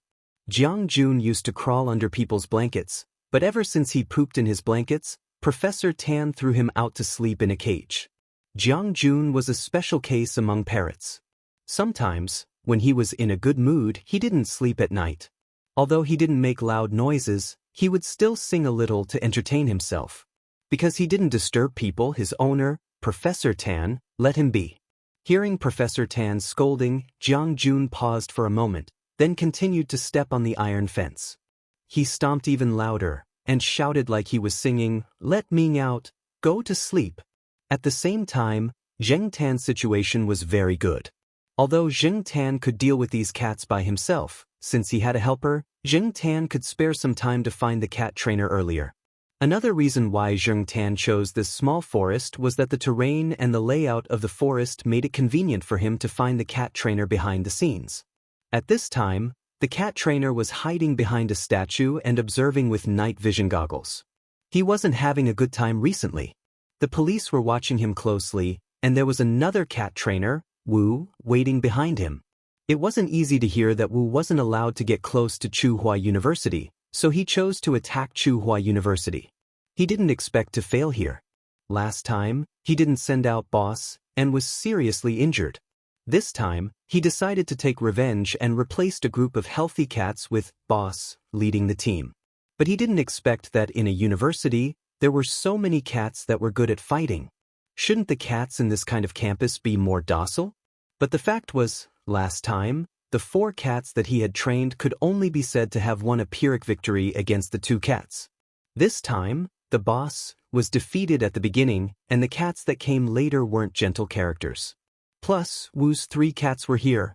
The cat trainer's mind was full of twists and turns, but before he could figure out the reason, he realized that the cat that had easily beaten the boss he had trained with great difficulty was actually running straight towards him.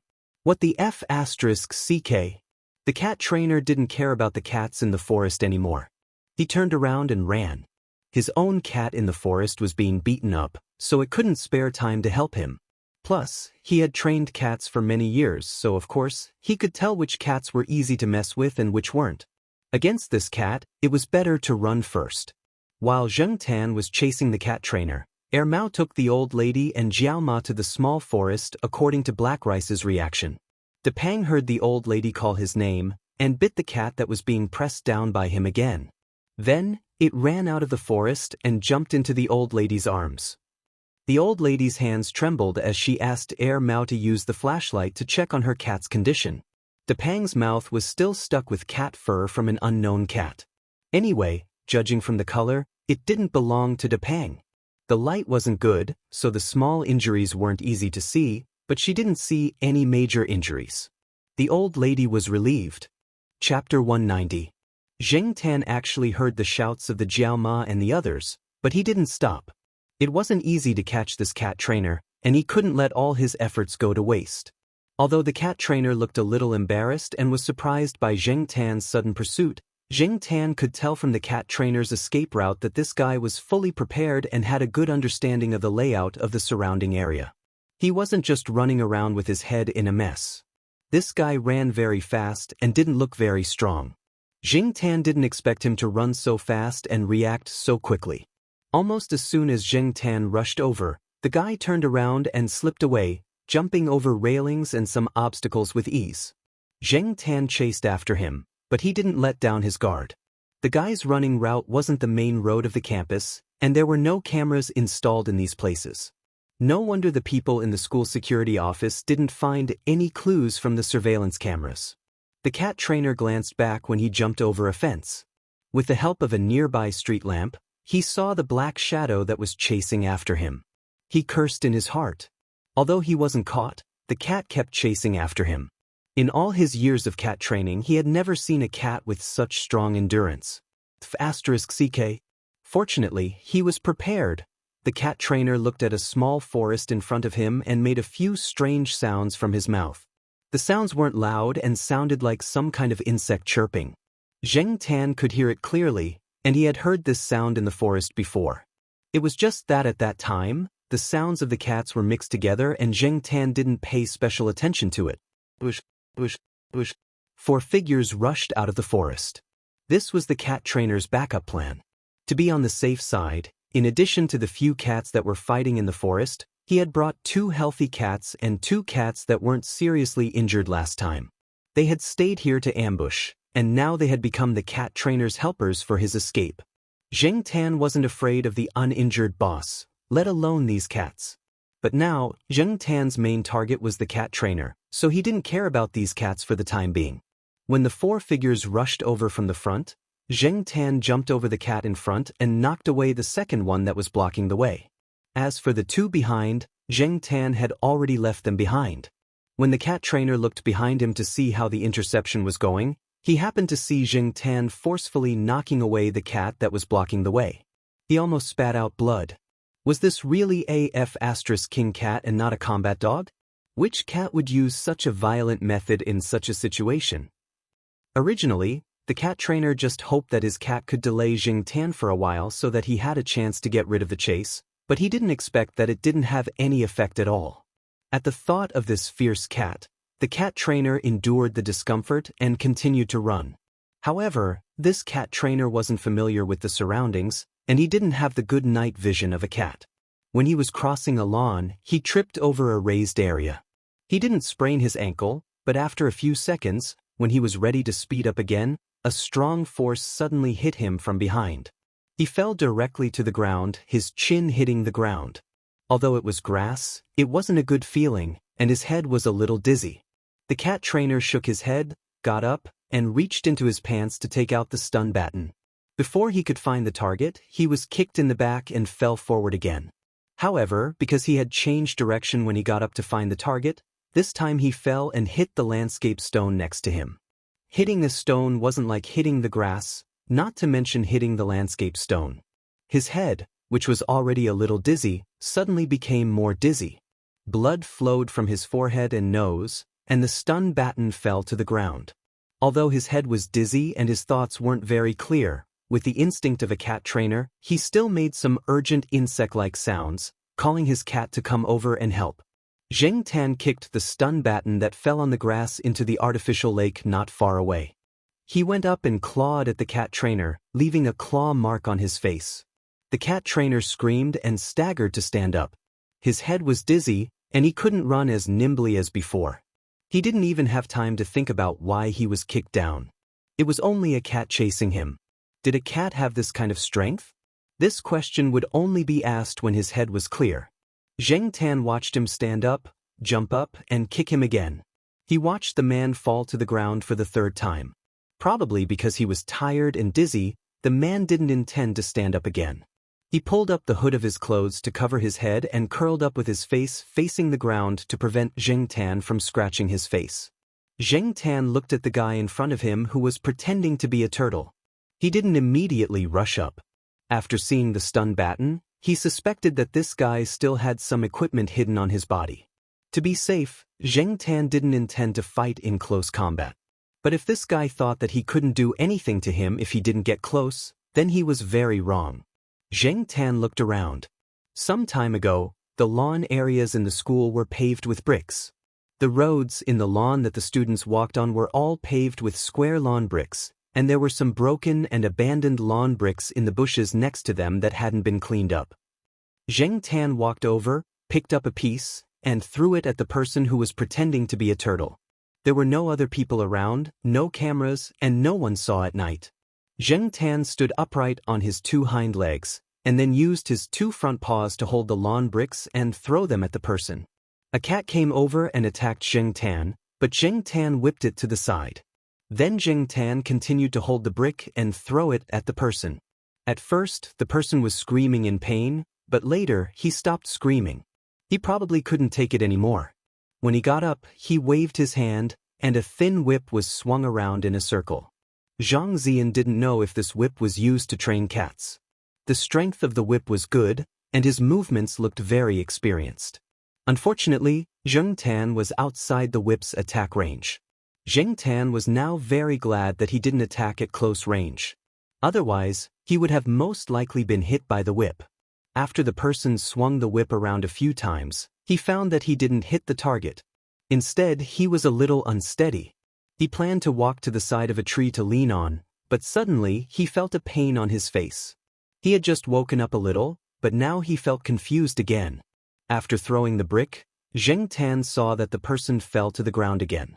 He wondered if he should go over and take a look, and then scratch a few times to help the sheriff and the others take revenge. Then he heard the sound of someone running over. It was Mao. There weren't many street lights here, and only a vague shadow could be seen. Mao turned on the flashlight and looked over. He saw a half-dead person on the ground, and the black cat that Jiao Ma was anxiously looking for was squatting on a landscape stone. It looked very calm.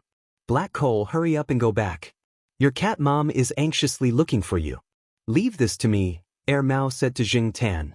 Seeing Mao, Zheng Tan didn't want to continue arguing with this cat trainer.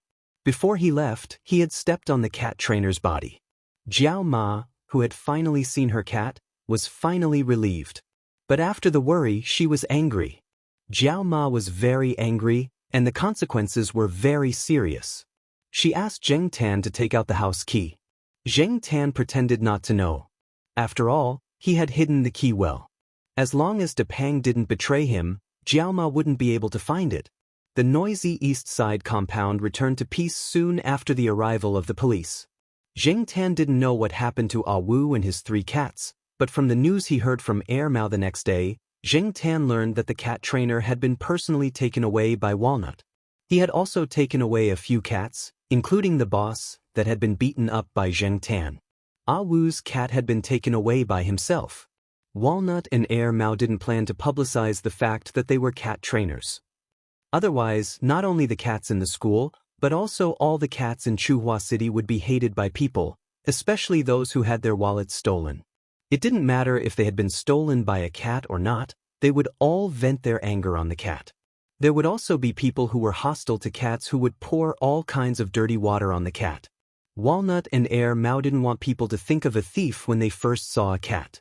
Also, the cat-friendly event hadn't been held for long. Now that it was exposed, it would be a slap in the face. It was better to keep it a secret. They had also discussed with the school's higher-ups. They wouldn't make the incident public. They would just say that they had caught a thief in the middle of the night. It was true that they had caught a thief, so it wasn't considered hiding the truth. They didn't go against their conscience. Zheng Tan stayed at home. He didn't go out that day, and he wouldn't go out for the next few days. At most, he would wander around the building at least for the time being. Zheng Tan didn't hand over the door key, so he consciously stayed at home to reflect on his mistakes. When Jiaoma calmed down one day, Zheng Tan would go out for a walk. When he was sunbathing on the balcony, Zheng Tan saw a familiar car parked in the compound. It belonged to De Pang's cat father. It seemed that De Pang should be at home eating instant noodles. The old lady couldn't bear it, so only the cat father came to supervise. Zheng Tan thought about it. What would happen if Jiao Pa was at home? In the end, he couldn't think of the most likely scenario. Jiao Pa was too unpredictable. He couldn't be compared to ordinary people. What angered Zheng Tan the most was that little Pomelo wouldn't let him sleep on the bed. For the past 2 days, Zheng Tan had been sleeping on the cat tree. The more he thought about it, the angrier he became. Zheng Tan fished out a small piece of soil from the flower pot next to him and threw it towards the 4th floor. It hit the iron net. General, who was listless and thinking about something, heard the noise. It immediately flapped its wings and ran over, looking left and right. Zheng Tan wasn't in the mood to pay attention to the bird. After rolling around on the balcony, he decided to go online and read some gossip. This time, Zheng Tan didn't go to the pet forum. Instead, he went to Chuhua University's forum. The most popular posts were all about the incident. The cat was gone, and so was the cat trainer, but people's discussion didn't stop. In fact, it was getting weirder and weirder. The aunties in the East Courtyard had exaggerated the story and spread it out, saying that the cats and dogs in the courtyard had helped to catch the thief this time. With the previous experience, this time the story was even more exaggerated. However, most people outside the courtyard only took it as a joke and did not take it seriously. In contrast, the students' discussion this time was unusually popular.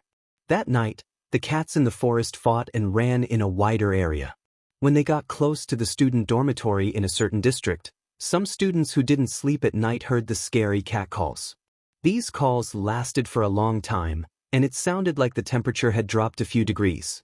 The next day, they heard the news that the school caught a thief, so they started to talk about it. Zheng Tan couldn't help but complain. These students thought too much. They even came up with demons and ghosts. Chapter 191. For Zheng Tan, the days of facing the wall at home could be summed up in one word: boring. 2 days ago, he could go online to pass the time and watch the commercials he had filmed.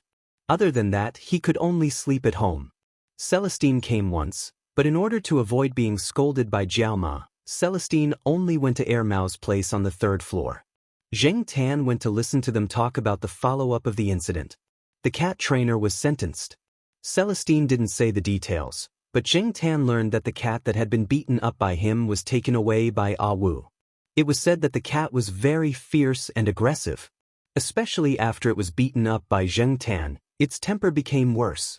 Some people even suggested to Walnut that it should be euthanized directly, as it was too dangerous to let such a cat out. Later, Wu said that as a reward for this incident, and also to solve the problem of boss, Walnut was happy to give the cat to Wu.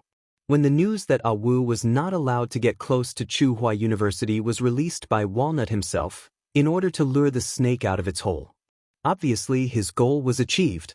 No wonder Zheng Tan could see Gui Yuan at school during that time. After the incident subsided, no one knew where the person and the cat went. In general, Zheng Tan spent most of his time at home. For Zheng Tan, who liked to walk outside, it was very uncomfortable to hold it in. Every day, he lay on the balcony and looked outside sadly. Finally, one day a week later, after breakfast, when Jiaoma took Jiao Yuan and little Pomelo out, Zheng Tan tried to follow behind them. As he walked, he looked at Jiaoma's face. Little Pomelo glanced at Zheng Tan, pursed her lips and didn't say anything. Jiao Yuan grinned and snickered. Zheng Tan followed them all the way to the door on the first floor. When the three of them went out, Jiaoma didn't say anything, so he shamelessly rushed out before the door closed. He then looked at Jiaoma's expression. She did not look happy, but more than that, she looked helpless. Don't cause trouble and don't meddle in other people's business. If you encounter a thief in the future, don't rush up on your own. Catching thieves is the job of the police and dogs. Why would a cat like you rush up on your own? Jiao Ma was indeed frightened that night. Otherwise, she would not have been angry for so long. Although this was a reprimand at the same time, it also meant that Jiao Ma had temporarily acquiesced to Zheng Tan going out.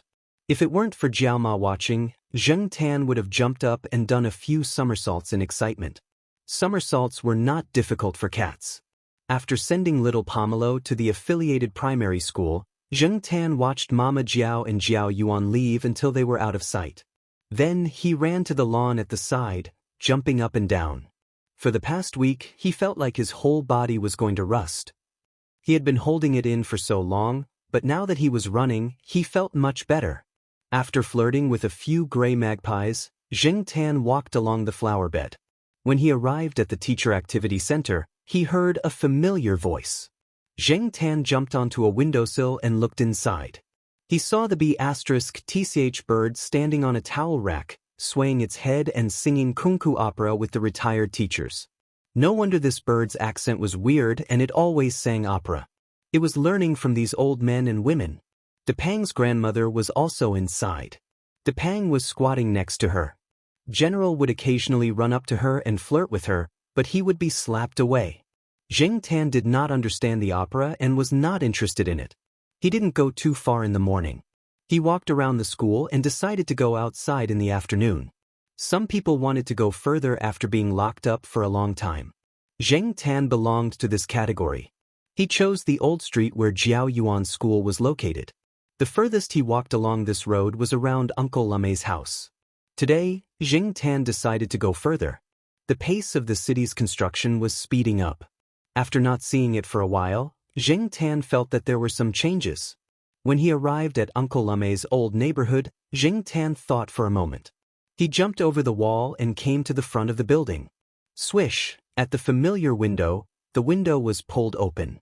An unfamiliar face appeared and there was some conversation. There were also some potted plants on the balcony, not the cardboard boxes from before. This place must have been sold to someone else. Since he didn't know anyone, Zheng Tan didn't stay any longer. He walked out of the neighborhood and walked forward according to his plan. The further he walked, the more obvious the difference between the old street and the old street. Whether it was the shops or the wall, there was a vitality of the new era. When there was no wall, Zheng Tan walked along the side. Occasionally, people would look at him, but most people were in a hurry and didn't bother to pay attention to a cat that didn't look special. After walking for a while, Zheng Tan saw a bridge in front of him. There were a lot of pedestrians on both sides of the street. There was no path that satisfied Zheng Tan, so Zheng Tan didn't want to go any further. However, he didn't want to turn around and go back immediately, so he decided to walk on the bridge. Ignoring the sounds of cats around him, Zheng Tan walked up the stairs by himself. There were fruit sellers at the corner of the stairs. Some people were bargaining. When he came to the bridge, Zheng Tan looked around. It was quite rich. Other than a few fruit sellers, there were also people selling cakes and small toys. Were there no law enforcement officers here? Standing on the bridge, there was an endless stream of traffic below him. On one side of the bridge, there was a street full of old buildings. Many of the buildings would be marked with the word demolished. On the other side, there was a more colorful and prosperous world. The tall modern buildings showed the atmosphere of a metropolis. Looking away, Jing Tan looked around the bridge. Finally, his eyes fell on the middle of the bridge.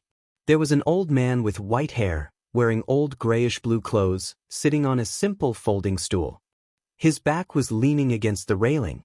Next to him was a cane for the blind. Above his head was a large black umbrella. The handle of the umbrella was open to block the sun. The handle of the umbrella was tied to the railing. The old man was holding an arrow in his arms. Next to his feet was a small wooden box. Inside the box were some coins and small bills. A performer? And a blind one? While Zheng Tan was looking around, the people around him were also looking at the black cat curiously. They had been selling things on the bridge for some time. This was the first time they saw a cat walking up alone.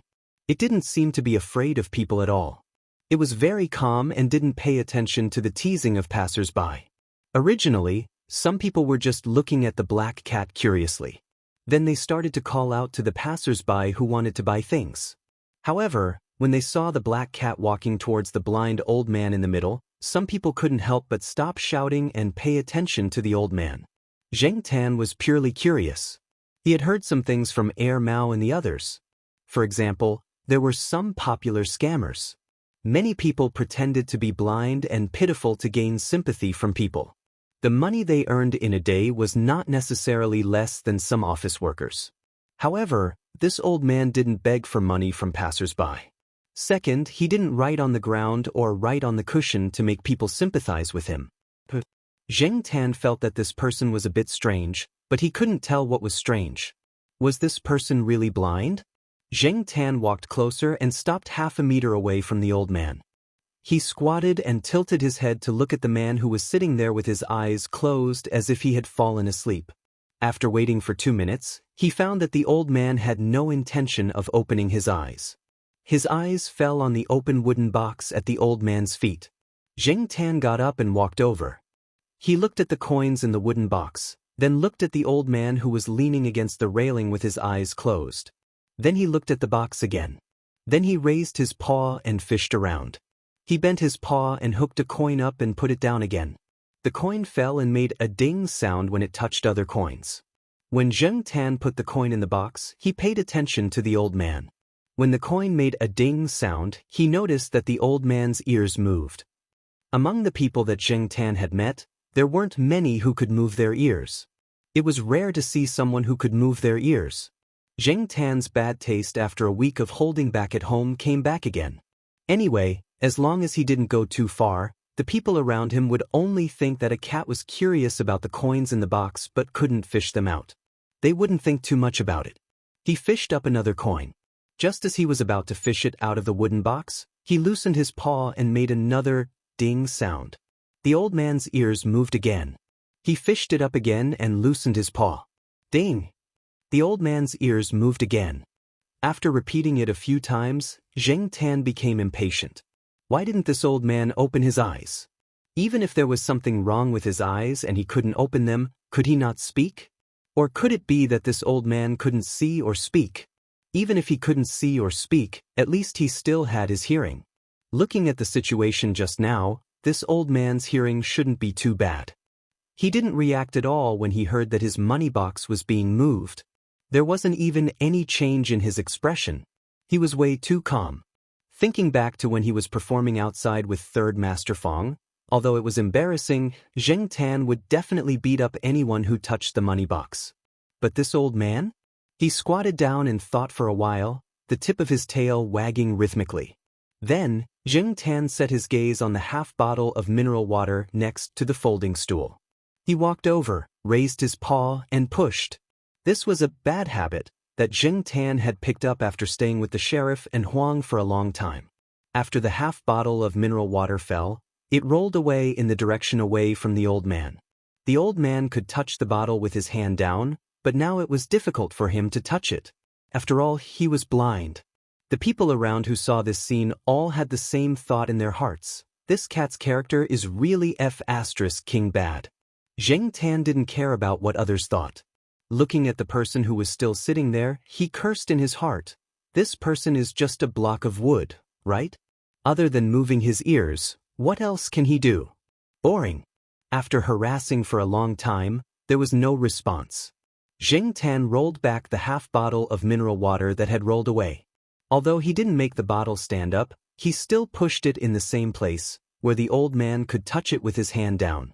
Just as he was about to leave, Zheng Tan noticed that the beard on the old man's chin was quite long. When the wind blew, it swayed on both sides. Thinking that the old man didn't respond for a long time, Zheng Tan's bad taste rose again. He jumped up and stretched out his paw to touch the old man's long beard. Then there was still no response. Zheng Tan felt that if those naughty kids were to grab his beard, he would definitely be angry and flip out. He really didn't know how the old man could tolerate it. If the old man could give some other reaction other than moving his ears, Zheng Tan wouldn't be interested in teasing him. But the old man just couldn't sit still, which made Zheng Tan stubborn, persevering to grab his beard again and again. Not far away, the dark-skinned uncle who was buying mangoes saw the situation and opened his mouth wide, revealing a mouthful of white teeth. He even forgot to reply to the passerby who asked for the price. He sighed in his heart. This cat must be looking for trouble. Zheng Tan was busy making the old man angry, so he didn't notice the change in the faces of the stall owners around him. Chapter 192. Recently, Jin had reached a bottleneck in his creation and was in a very bad state. His teammates suggested that he go out for a walk. Maybe he would get some inspiration, but he should not be impatient and should not be too burdened. He should maintain his passion for music. Therefore, when he was not performing, Jin would walk around Chuhua with his guitar on his back. During this time, Jin played in the underground passages and some squares. He also slept in the park at night. It was as if he had returned to the time when he was a vagabond singer. His impatient mood gradually calmed down. Today, Jin had originally planned to sing in the central square. In fact, there were some talented young people performing in many large squares in Chuhua at night. In the past 2 days, Jin had met many of them in the other 2 places, and he had gained a lot during the exchange. However, Jin did not expect to meet Zheng Tan here.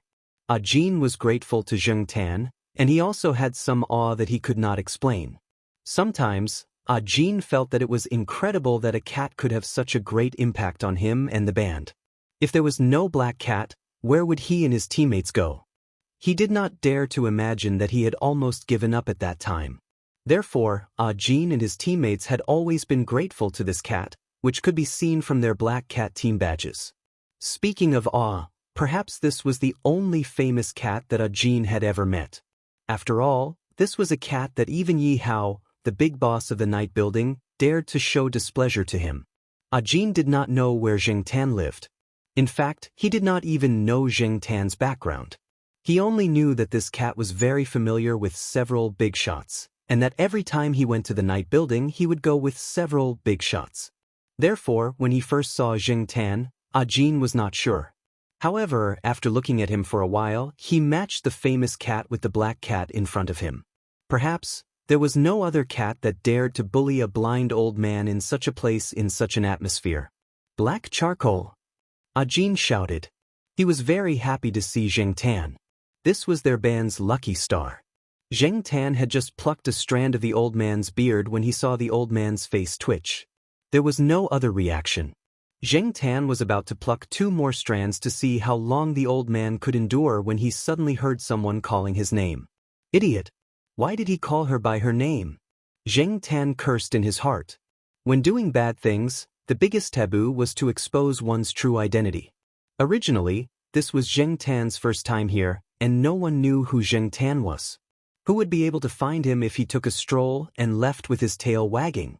But now, Jin directly called out his name. Zheng Tan hesitated. Should he pretend that he had been mistaken for someone else? As he was thinking, Zheng Tan looked up at the old man sitting there and found that the old man had opened his eyes.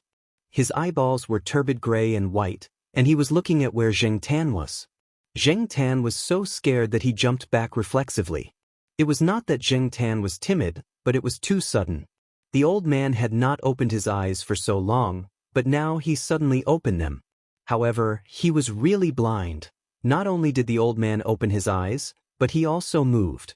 As soon as the old man moved, Jin hurried over, afraid that the old man would hit Tan with his cane. The other people who had set up stalls around were also thinking about how the old man would deal with the cat. Although the old man usually did not talk much, did not communicate with others, and did not argue with anyone, that was because no one provoked him. The current situation was that the cat was courting death. Even Tan thought that the old man would teach him a lesson. The cat still had a strand of beard in its claws. So he was ready to slip away. Unexpectedly, the old man moved, adjusted his sitting position, and began to play the eru. Tan had seen the old woman in Jiaopa's hometown play the eru. Now that he heard the old man play it, he felt that he should not be inferior to the old woman. Moreover, the old man was blind. It was too rare. At the same time, Tan had to admit that the old man had a good temper. He was still in the mood to play the eru even though he was pulling his beard. Although Jin did not know much about the eru, he was very sensitive to music. Jin felt that the old man did not seem to be angry. Instead, he sounded like he was in a good mood. There were many people who played the eru, and most of them had a sad and cold feeling. But now, the eru tune played by the old man made people feel like they were on a sunset dam. Unknowingly, the tension just now had relaxed a lot. Jin judged the old man's mood by the eru tune, while Tan felt whether the old man had any malicious intentions through his intuition. Since the old man was not going to pursue the matter, Tan could not continue to bully the blind man. Moreover, Jin was here.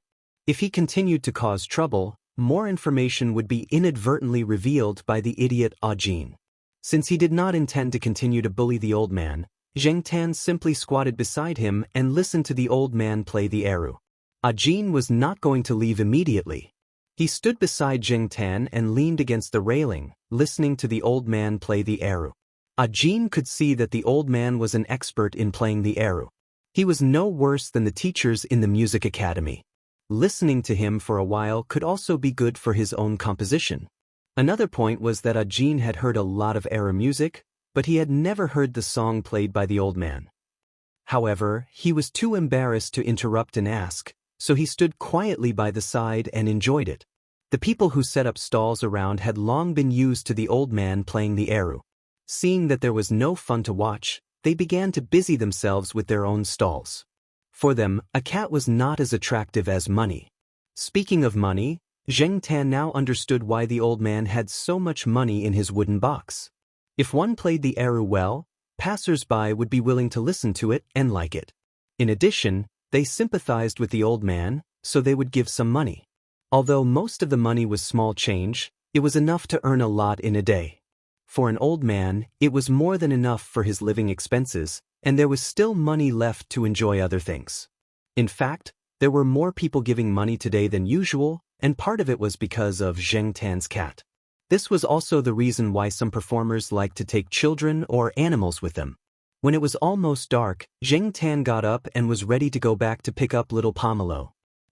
Black Charcoal, are you ready to go? Jin was immersed in the tune of the eru. When the sound of the eru stopped, he realized that the black cat, who had been squatting next to him, had walked to the side and was ready to go down the overpass. Carrying the guitar on his back, Jin was ready to follow Tan all the way. Anyway, he did not have an absolute destination now. Moreover, he was very curious about Tan's address. Where did this cat live? What kind of place did it live in? Why did it come here alone?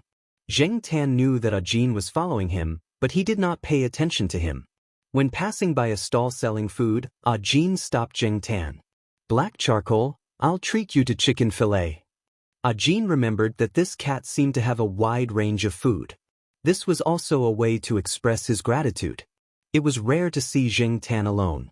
In the past, when Jin saw Tan was with Celestine and Yi Hao, so Jin did not dare to interrupt. Speaking of meat, Tan was indeed a little hungry now. Anyway, he was not in a hurry. There was still half an hour before little Pomelo's school ended, so it was not too late to go back after eating. Seeing that Tan had stopped, Jin knew that this cat should have agreed, so he happily walked to the stall. 2 servings. Before he finished speaking, Jin froze.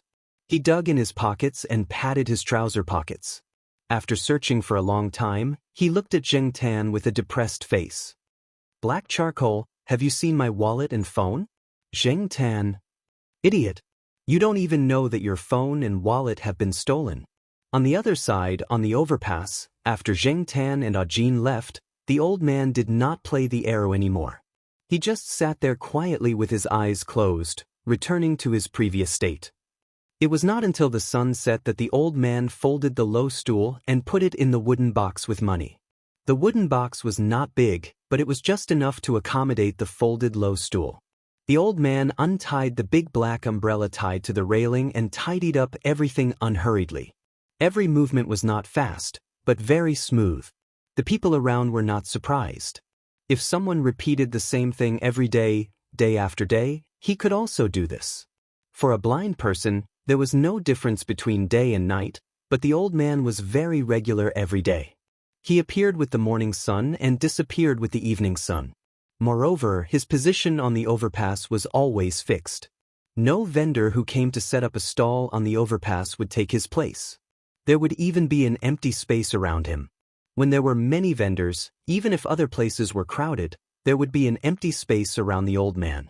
If there were new vendors, they would be told by other vendors not to take up the space there. Moreover, after the old man left, the vendors on the overpass would pack up and leave as soon as possible even if their business was good. They had to change places to continue their business. If one day they came to the overpass and did not see the old man, they would not set up a stall there. Instead, they would choose to sell in other places until the old man appeared on the overpass again. This was a rule that the vendors on the overpass had learned for a long time. When the blind old man was there, no one would come to the overpass to drive them away. This was one of the reasons why everyone treated the blind old man with a special attitude. As for the other reason, these vendors had only heard about it. They had not seen it with their own eyes, so they could not make a conclusion. In any case, they would never offend the blind old man. Sometimes, they would give some fruits or other food to the blind old man. When they gave it to the blind old man, they did not look like they were giving alms. Instead, they were very careful. The old man held his cane and walked on the sidewalk unhurriedly. His pair of turbid black and white eyes did not open. If they were open, it would probably scare some people. The sky quickly darkened and the neon lights flashed. People who were ready to start their nightlife walked past the old man, chatting and laughing. They looked at the old man with sympathy and disdain.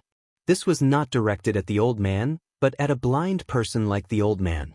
Suddenly, a person rushed from behind, snatched the wooden box from the old man's hand, and ran away. This person walked past the overpass in the evening and saw the money in the old man's wooden box.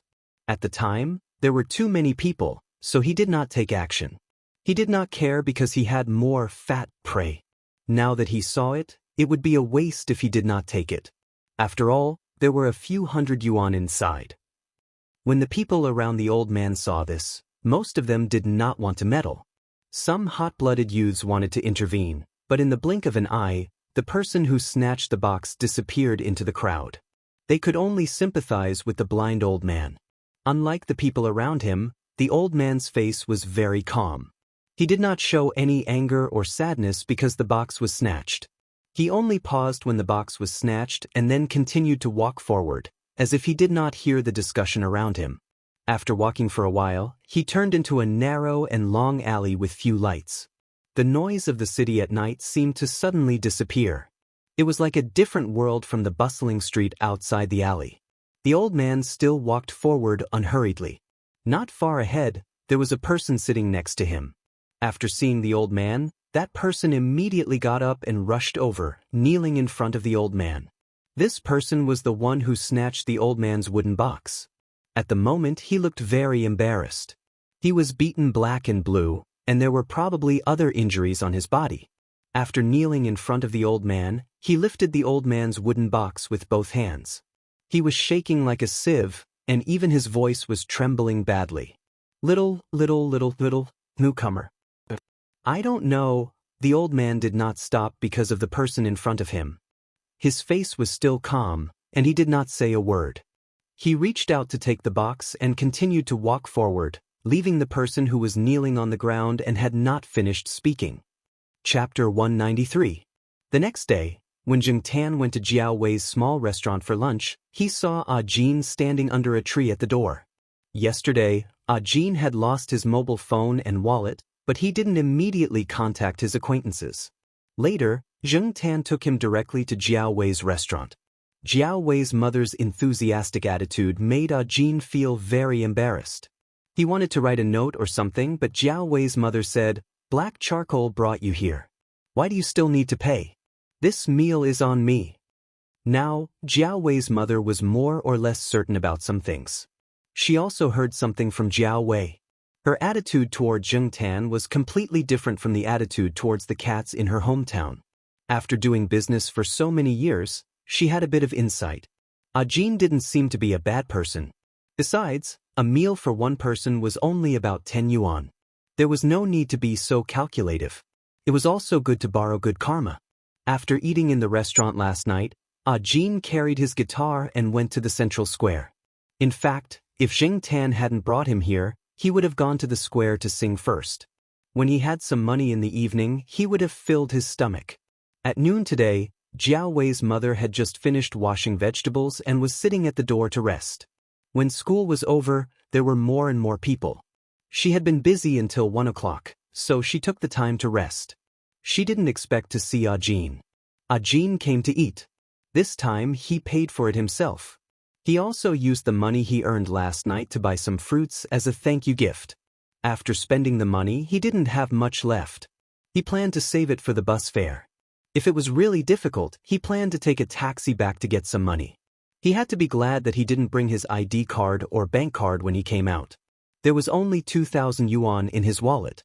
It was not a big deal to lose the money, but it was more troublesome to lose the card and certificate.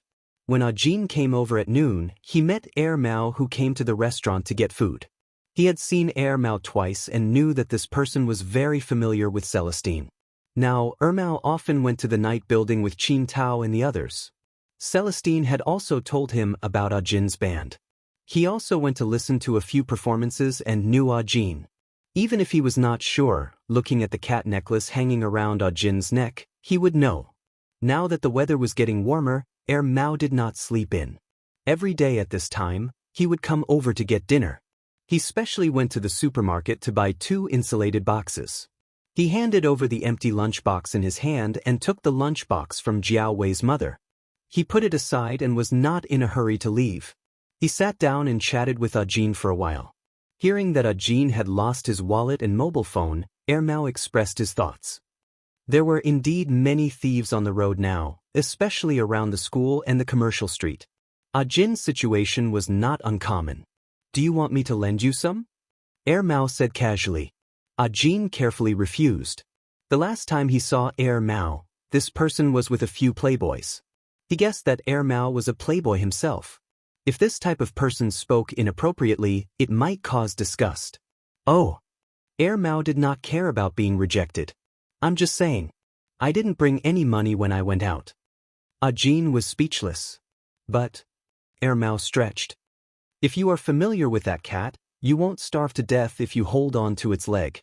After saying that, Mao got up and left with the lunchbox. He did not meet Xianxia and the others who came later.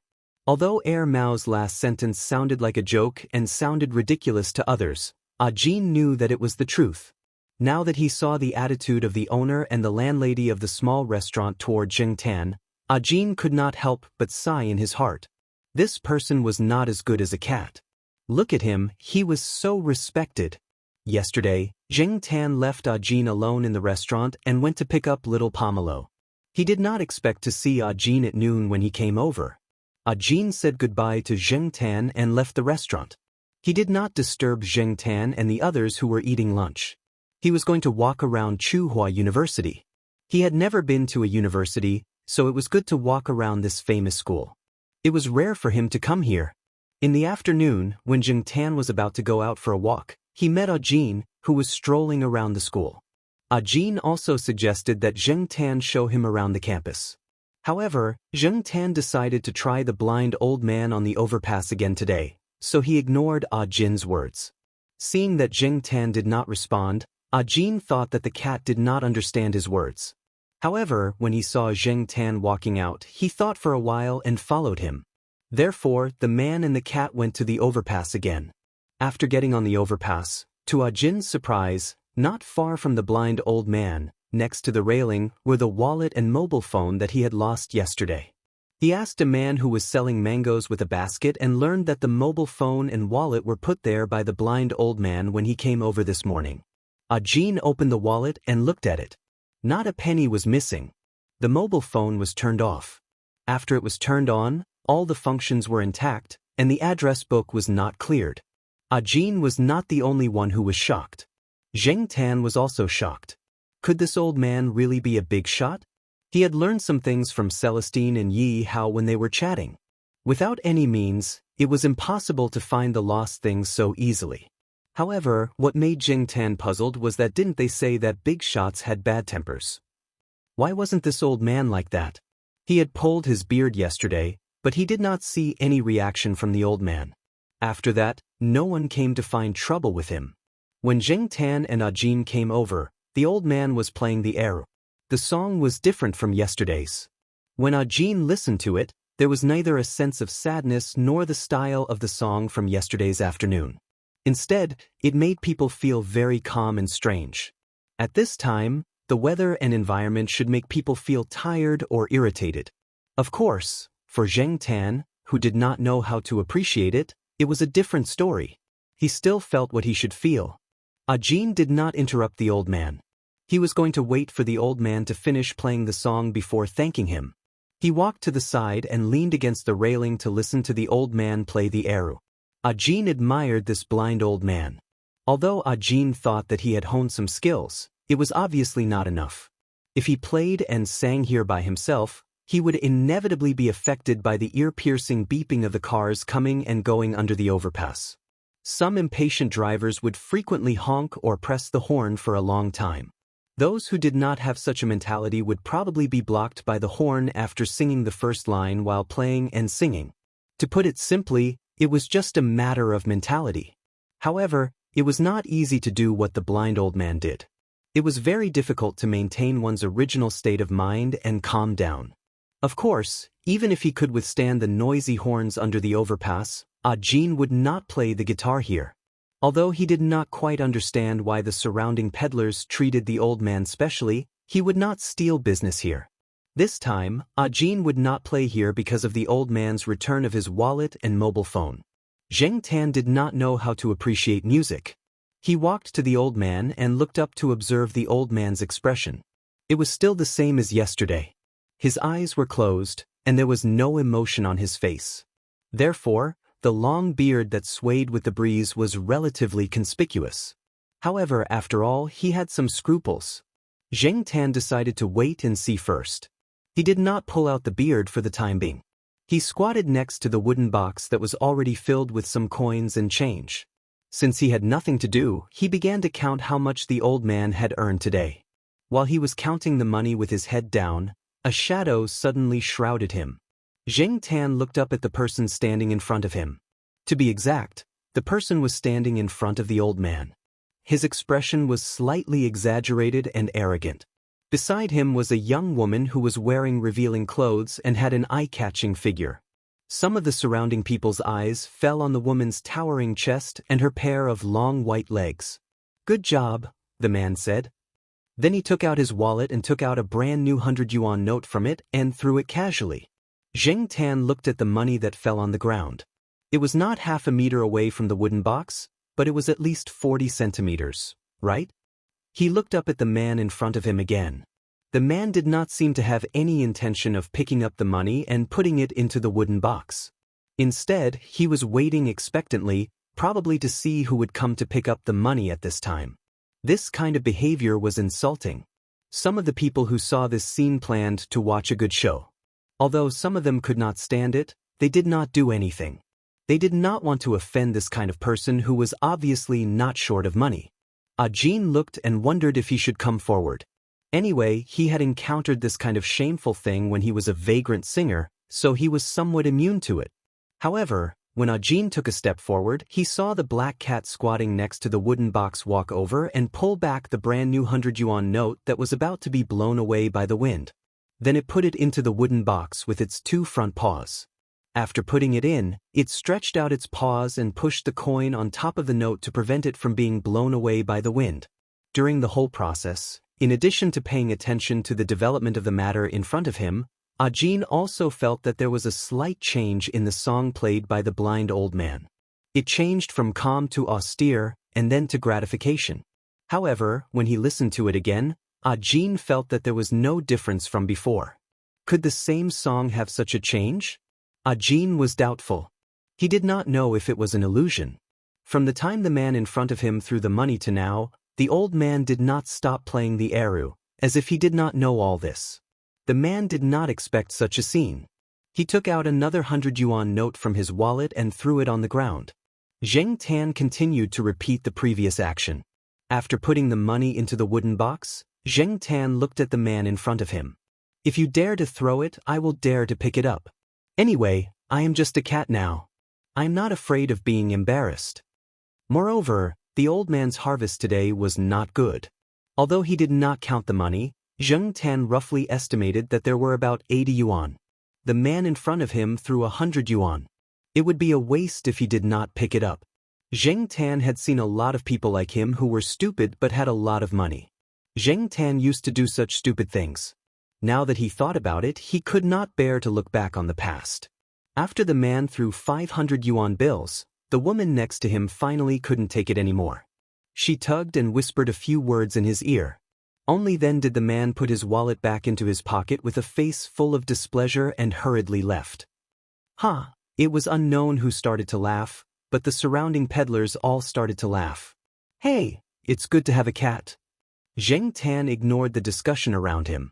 He looked back at the old man, but he still did not see any change in the old man's expression. When it was almost time, Zheng Tan left the overpass. Ajin followed him. He still had his wallet today. He bought the chicken fillet that he did not buy yesterday. Moreover, he was going to walk around Tsinghua University for the next 2 days. Today, when he was wandering around, he found some inspiration. Ajin did not want to waste it. Not long after Zheng Tan left, the old man stopped what he was doing. Then he sat quietly with the eru in his arms, waiting for the sunset to set. Hey, the old man seems to have pooped for a long time this afternoon, the mango seller whispered to the toy seller next to him. He is probably in a good mood. He earned more than 500 yuan in one afternoon, the toy seller said enviously. Chapter 194. He felt that it was not easy for Ajin to find inspiration while carrying a guitar. When Zheng Tan met Ajin on campus again, he took Ajin to the arched doorway formed by the bamboo. However, when they arrived, there was already someone sitting there playing a guitar. Zheng Tan looked at the person. The person was slightly plump, and there was an eggplant printed on his t-shirt. His face looked quite tender, and he was probably a freshman. Seeing Ajin carrying a guitar, the person called Ajin over to talk. When his gaze fell on Zheng Tan, the person's face stiffened, but he did not say anything. Zheng Tan, who was about to walk away, thought for a moment, then walked to the side and jumped onto a tree to listen to the conversation between the two. This person was called Zhang Qian, and those who knew him called him Eggplant. He was a freshman in the school's Guitar Association. The Guitar Association held a school performance in May and October every year, but not everyone had the chance to go on stage. Recently, the association was selecting people to go on stage. Zhang Qian planned to practice more and strive for the opportunity to perform on stage. However, compared to Ajin, Zhang Qian was still a little inexperienced in playing the guitar. Brother, you're not bad. Zhang Qian praised. He was a little regretful when he heard that Ajin was not from his school. Otherwise, he could have joined the association. He also heard that Ajin had played in the square and the underground passage. With a face full of admiration, he said, "In the past, every time I saw those street artists playing the guitar, I couldn't help but want to stay beside them. My classmates even thought that I was embarrassing.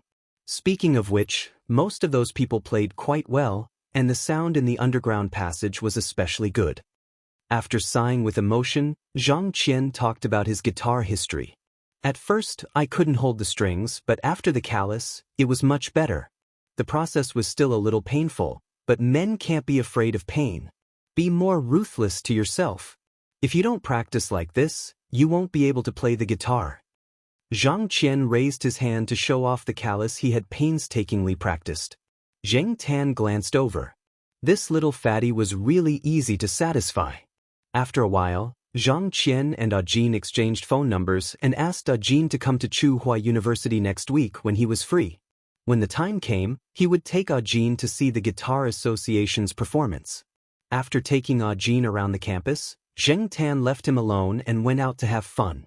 3 days later, when Zheng Tan thought that Jin had left Tsinghua University, he saw him again. Zheng Tan did not go out for a walk that day because the sheriff and Huang were rarely let out. Depang was also chased out by his grandmother so that it could exercise more. Thus, the 4 cats walked and stopped until they reached the old tile-roofed housing area. Zheng Tan thought that he could find a quiet place with some shade and take a nap on the roof. He didn't expect to hear the sound of an electric guitar before he even got close. The sheriff's ears twitched.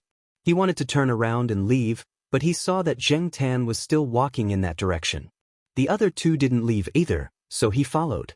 Zheng Tan was curious as to when this noisy elemental had arrived and wanted to see what was going on. There was a tile-roofed room that was used to store sundries. There were more than 10 students inside, and the sound came from this tile-roofed room. The other 3 stopped not far away. Only Zheng Tan approached, jumped on the windowsill, and looked inside. The window was open, and Zheng Tan was standing near a big table. There was a pot of flowers on the table, which just blocked Zheng Tan. The people inside did not notice him, nor did they have the mind to. They were all staring at the 2 people in the middle of the room. There was a guitar on the table by the window. There was no one in front of the table, so Zheng Tan could see the situation in the room. 2 young people were standing in the middle of the room, and one of them was Jin. The other person was wearing a black vest and had dyed yellow hair. His hair was still a little long and was tied into a small braid. The 2 of them were playing the electric guitar. Zheng Tan did not know what it felt like to play the electric guitar, but seeing that the 2 of them were sweating, he guessed that it was not easy. The people around them, including Zhang Qian, whom Zheng Tan had seen before, were all excited. They were so excited that their faces were flushed red, as if they were trying their best to endure something. Some of them were even gesturing with their hands unconsciously. When the 2 of them finally stopped, the people standing at the side started to talk, and a few of them even screamed. Sure enough, outsiders could only watch the show. Although Zheng Tan felt that the 2 of them were very good at playing the guitar, he was not as excited as the others. However, the 2 of them were really King fast when playing the guitar. "President, it's him, right?" a tall girl with a ponytail said. The braided man in the vest who had played the guitar with Jin nodded. He said a few more words to Jin and received a call. He asked Jin, Zhang Qian, and 2 other people to stay here and help look after things. They had to leave for a while. The original training place of the Guitar Association was being renovated by the school, so they had to move temporarily. They applied to the school for a house in the old tiled housing area as a temporary gathering place. When the time came, they would move back when the renovation was done.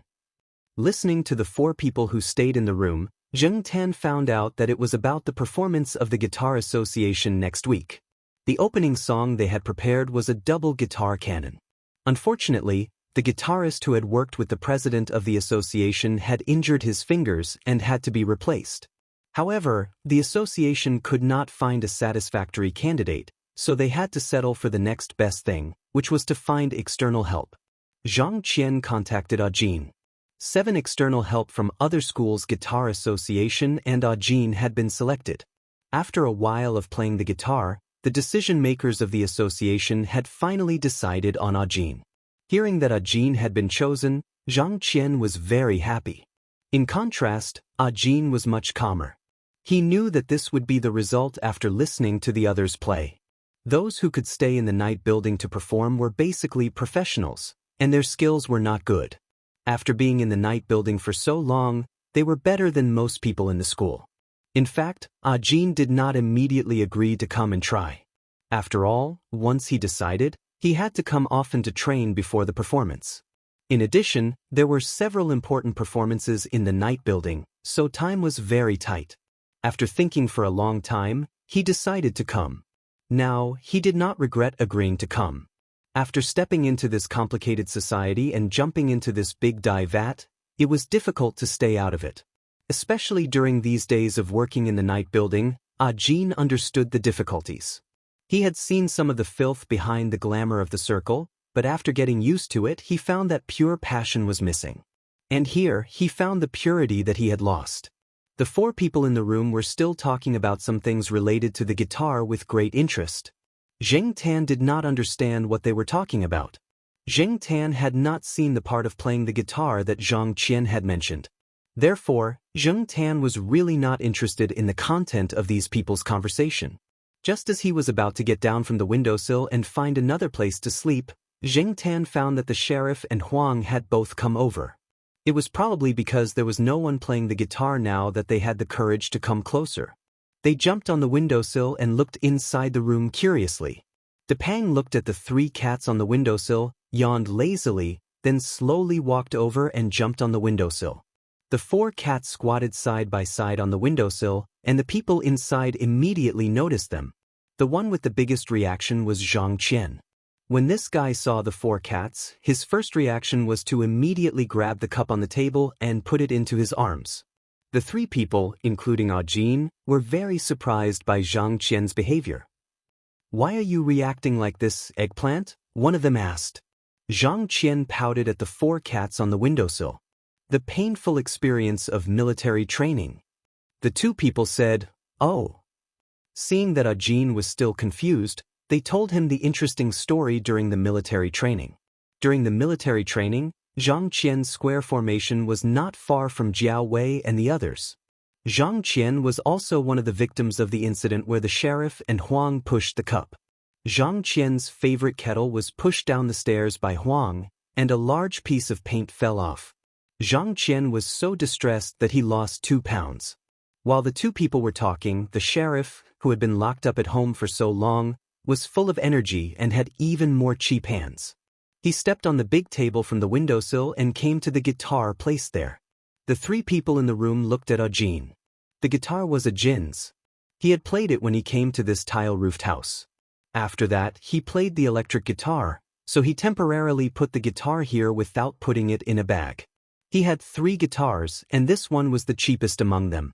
It was more common and was similar to the ones used by some students in the association. He did not dare to carry the expensive ones around, but even so, it did not mean that he did not care. However, looking at the black cat squatting on the windowsill, Ajin hesitated for a moment. If Zheng Tan were not here, Ajin would have rushed to protect the guitar. Zheng Tan did not stop the sheriff. He was more curious about what the sheriff would do next. The 4 people in the room did not make a sound. They all stared at the sheriff. For a moment, compared to the white-hot atmosphere of the electric guitar 10 minutes ago, it was really in line with the silence of the old tile-roofed house area. The sheriff tilted his head in front of the guitar and looked at it. His tail swayed slowly, and then he raised his paw to hook a metal string on the guitar. The sound of the metal string vibrating made the sheriff jump back with his back arched. After the sound quieted down, he boldly went up to the guitar again. He seemed to be addicted to playing and continued to raise his paw to hook the metal string. He did not press the string, and the sound was just an empty string sound. To Zheng Tan, it was pure noise. Moreover, the sheriff's behavior was just a toy that he found out of curiosity. It did not have any sense of music or art. To Zheng Tan's surprise, Ajin did not stop the sheriff from destroying his guitar. Instead, he immediately put down the guitar score in his hand, took out a small notebook and pen from the guitar bag on his back, and began to write something. Perhaps it was because he had a good time playing the guitar with others, but Ajin was now in a very good state. After he started writing, he had been immersed in his own creative world. Perhaps the noise of the sheriff's playing also entered his creative world. Zhang Qian walked over to take a look, and then his mouth was wide open. He quietly walked back to his original place and sat down. He mouthed to the other 2 people, "Compose." Zheng Tan also saw Zhang Qian's mouth shape. Looking at the sheriff who was playing the guitar and making noise, and then looking at Jin who was immersed in composing, Zheng Tan could not help but wonder if he not only had no musical talent, but also had a distorted appreciation of music. However, when he saw Zhang Qian and the other two people's expressions, he suddenly felt that Jin seemed to be really talented. Otherwise, how could he get inspiration from the sheriff's noisy playing? Someone once said that cats were the poets of the city's melancholy. They were born to be maverick wandering artists. Zheng Tan had never thought so, but now it seemed that it might be true. It was just that he did not understand the art of cats. Chapter 195. Zhang Qian and the others gathered there, admiring Jin for being able to compose under such circumstances. However, they had only glanced at what Jin had just written and did not look at the score carefully. Without permission, they felt that if they looked at it rashly, they would be suspected of plagiarism. Therefore, during the discussion, they mainly talked about where Jin had gotten his inspiration from. Was it really that cat? Zheng Tan curiously went over to take a look. Seeing that it was Zheng Tan, Jin, who was about to close the book, stopped temporarily. He even handed the book to Zheng Tan so that Zheng Tan could read it. Zhang Qian and the others saw this and did not understand Jin's behavior. Why was he so nice to a cat? However, they could not say anything. After all, they were not familiar with each other and did not need to care about everything. Zheng Tan looked at it. Other than the name of the song, he did not understand anything else. He only knew that it was a simplified score that he had seen in a primary school music book. After looking at it, Zheng Tan lost interest and returned to the windowsill. Jin, do you like to use simplified scores when composing? A student asked. He was used to looking at guitar hexagons and had more contact with staves. He did not know how to react when he suddenly saw simplified scores. After all, many people felt that staves were more professional and presentable. As for guitar hexagons used to record fingering, because of the association itself, they used them more often. Yes, because I did not go to university, I did not receive any professional education in the beginning. I learned guitar skills from a small, unknown band. Later on, I studied more on my own. When I was trying to compose, I used simplified scores. Later on, I learned all kinds of things, but I am still more used to simplified scores. Jin did not hide the fact that he had not gone to university. After entering the night building, there were some classes arranged there to improve his professionalism. However, Jin was more used to using simplified scores, which he had the most contact with. Basically, he used simplified scores when composing. Many people in the Guitar Association now knew that Jin was not a member of the Guitar Association of other schools, but they only knew that he was in a professional band. As for the details, they did not know. Moreover, there were too many small, unknown bands in Chuhua. Seeing Jin's age, other people thought that he was a member of a small band that was unknown and would disband at any time. Therefore, they did not investigate further. Zheng Tan did not know much about music scores. However, other than simple music scores, staff scores, and guitar scores, Zheng Tan had once seen a fat old lady writing music scores. However, it was filled with words such as close, 4, 1, up, ruler, work, fan, 6, 5, B, and so on. Zheng Tan still did not know how to evaluate Jin's song about cats. There were many people in the world who evaluated cats and analyzed them. However, from the cats that Zheng Tan had met, many people thought too deeply about themselves and did not look at things from the perspective of cats. Even Zheng Tan now found it difficult to understand the thoughts of the sheriff, Depang, and Huang. Just like Jiaopa once said, scientifically speaking, you can't use human thinking to interpret cat thinking. Zheng Tan was only using human thinking. No matter what, Zheng Tan was still looking forward to Jin's cat's fantasy. He hoped to hear it the next time he went to the night building. However, after this, it would probably still need to be modified. After that, he still had to consider the arrangement and lyrics. He probably would not be able to hear it in the near future. As for the Guitar Association school performance in May, Zheng Tan was a little interested in watching it. Unfortunately, it was at night. If Zheng Tan was still grounded by Jiaoma at night, it would be hard to say. Not only Zheng Tan, but the other 3 cats were also grounded at night. It was already a mercy to be released during the day. In the following week, Zheng Tan's performance was not bad in Jiao Ma's eyes. He stayed at home every night and did not go out. He also came back on time during the day and did not cause any trouble. Zheng Tan was really well behaved during this time. At least, he thought that he was quite well behaved.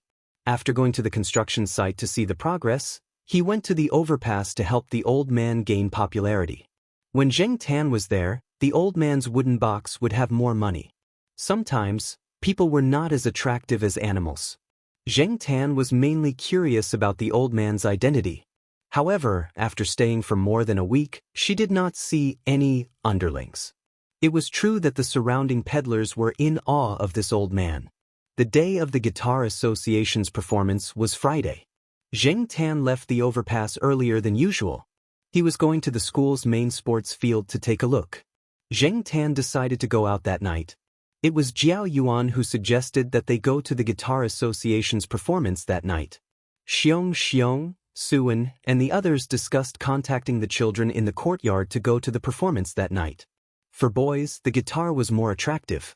There were also people from the West District, including little Pomelo's classmates.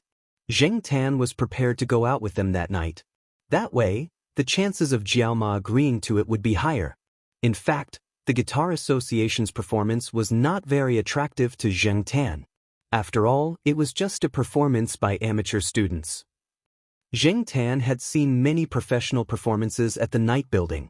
Therefore, Zheng Tan's main purpose for going out with Jiao Yuan and the others was not to watch the performance. He wanted to start something. As the saying went, if there was a first, there would be a second, and if there was a second, there would be a third. After going out that night, the opportunity to go out at night would be closer. Zheng Tan found it rather boring to watch soap operas with Jiao Ma every night. As for the Guitar Association's performance, from a layman's point of view, Zheng Tan felt that those people had indeed spent a lot of effort on it. Even if their skills were lacking, the students watching the performance on the sports field did not care. Coupled with the atmosphere, it could be considered a success. The opening performance of Canon by Jin and the president of the Guitar Association added a lot of points to the performance. With a good start, it was also a boost to morale. Other than the opening performance, Jin spent most of the time backstage. The students needed a chance to prove themselves. The performance started at 7:30 and ended at 9:30. Before the performance, Jin had been invited to the Guitar Association's celebratory banquet. Therefore, even if there was nothing else for him to do, Jin did not leave. Since it was Friday and tomorrow was a weekend, the Guitar Association members were prepared to celebrate after the performance in the evening. After all, most of them did not have classes the next day, so they could play to their heart's content. The president of the Guitar Association, the person who had played guitar with Jin, had been forced to drink too much. Some of the things that he had not said before were now out of his mouth. Jin, when you were at the night building, did you often see those masters? Jin was surprised. He had not mentioned this before. He did not expect to be recognized. Not many people in the Guitar Association knew about the night building. When those who had some understanding of the night building heard the president's words, they looked at Jin differently. That was the night building. The people who could perform there were definitely skilled. They were definitely not small bands that could disband at any time. Moreover, many of them had great potential. They could even sign a contract with some companies and release records. Who knew when they would become popular? Yes, that's true. The East Palace of the night building often has masters performing there. Some world-class masters will also perform there. However, the East Palace is not easy to enter, Jin said. A person who had been going to the night building recently could not help but say, the night building has 4 districts, the East, West, North, and South Palaces. Of course, it's difficult to enter the East Palace. The level of consumption there is not something we can afford. Moreover, I heard that there are often some well-known people in the circle among the audience there. They are real experts. At this point, the person's face was full of yearning. However, he immediately looked at Jin. What's the name of your band? Did you perform recently? I don't know if I missed it. I played there every night last week. These words sounded like he was doubting the authenticity of Jin's performance at the night building. Jin did not care. When he was about to answer, the president of the association spoke first. He pointed at the necklace Jin was wearing. "New boy, I remember this is the team emblem." Jin understood. As expected, he had guessed it based on the team emblem. "We're performing in the South District now," Jin said. "The South District? So it's an expert. No wonder I didn't see it. I've always been in the North District," the person said in surprise. The resident singer in the North District was at the bottom of the night building's 4 districts. At the same time, it was also the place with the lowest consumption. However, he did not expect Jin, who was about the same age as them, to be able to enter the South District, which was of a higher level than the North District. After learning about the night building, the others also participated in the discussion. The celebration banquet turned into the association's members learning from Jin. Jin did not hide anything. He was also willing to share some of his experience with these people. Finally, before Jin left, everyone asked him if he had anything else to say. Jin thought for a moment and said, "Treat that black cat better." Everyone thought that Jin said this because he liked black cats. Seeing that the team emblem was a black cat, even if some people were a little resistant to black cats, at this time, they promised to take care of them. Seeing that these people obviously did not take it to heart, Jin opened his mouth but still did not explain. These people did not know the meaning behind this sentence. Many people here wanted to ride on Jin's coattails, but Jin thought that he was not a big shot in the night building. Even now, in the South District of the night building, his band was ranked last. If there was anyone here who could ride on that cat's coattails, they would be more useful than Jin. The cat was familiar with the big boss of the night building. For it, watching the performance of the East Palace was as easy as eating peanuts. As for whether or not the people here could benefit from the cat, that would depend on their luck. While the students of the Guitar Association of Tsinghua University were discussing the night building, in a private room on the 3rd floor of the night building, Yi Hao, Ran Qi, Leopard, and a few other trusted subordinates were looking at a document that had just been brought over. After digesting that huge amount of gold, Yi Hao had more projects to invest in, and there were still some troubles to deal with behind the scenes.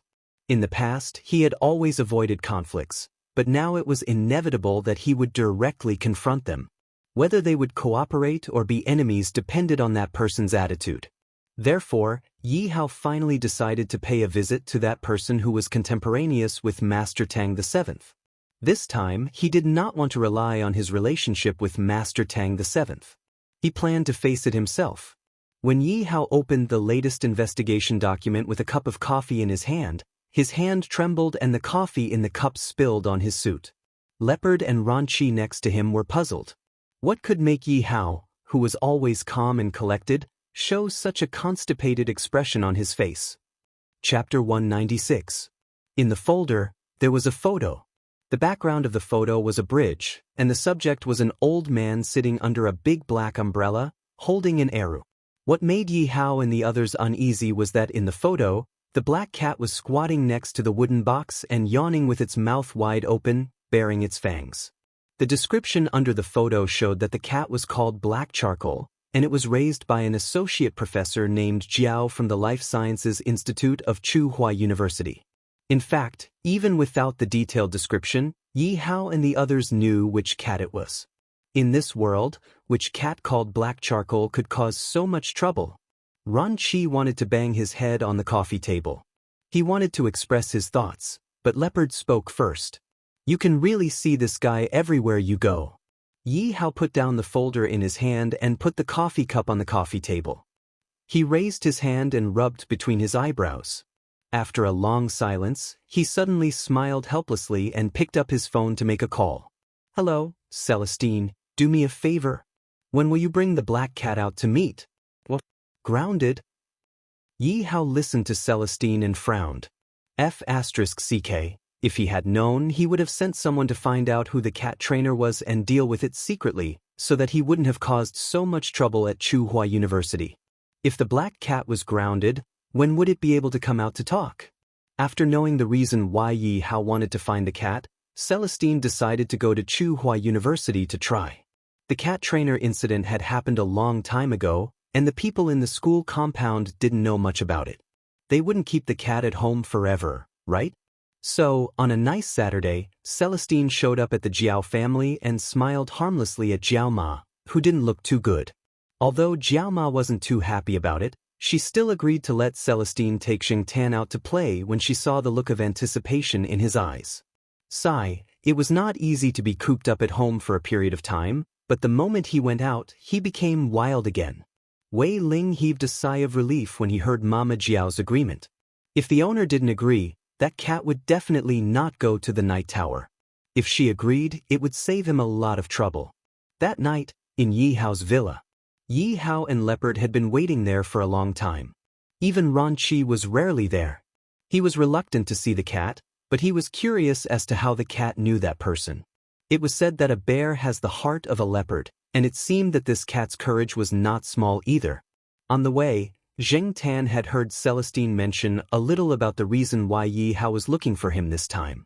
However, was the Lord Kuan, they were talking about that blind old man. He had heard that he was a powerful person in the past, at the same time as Master Tang VII and Ye 19. However, why did Zheng Tan feel that this old man was doing much worse than the other two? Not to mention Master Tang VII, she had also heard Yi Hao and the others mention Ye 19 when they were playing in the night building. A person who could raise a super cat and enjoy a high-end lifestyle obviously wouldn't have a bad life. In comparison, what about this Lord Kuan?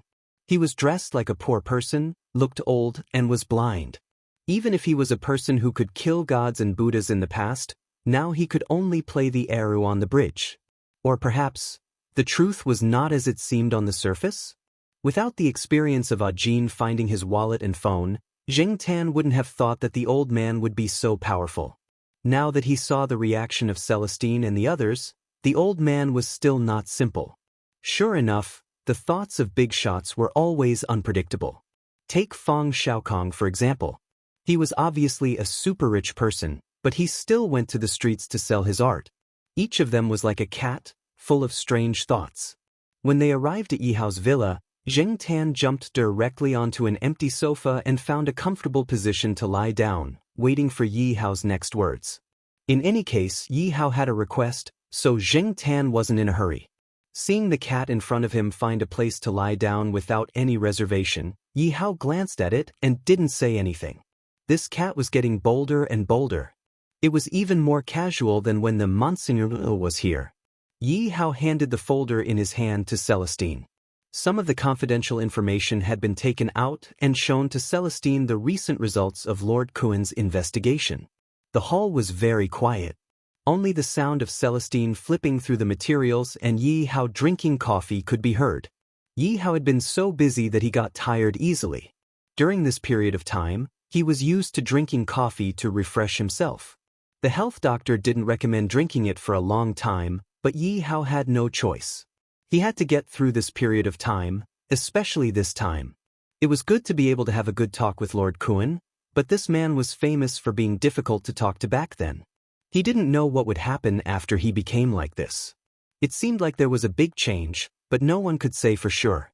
It was rare for there to be a breakthrough, so Yi Hao was ready to give it a try. Celestine didn't agree with Yi Hao's suggestion before. He didn't move around Chu Hua before, so his understanding of Lord Kuan came from Yi Hao. Even if he didn't know Lord Kuan's current situation, if Lord Kuan was a toothless tiger, he was still a tiger. It would be easy for him to trample a cat to death. However, looking at the materials in his hand, Celestine's eyes twitched.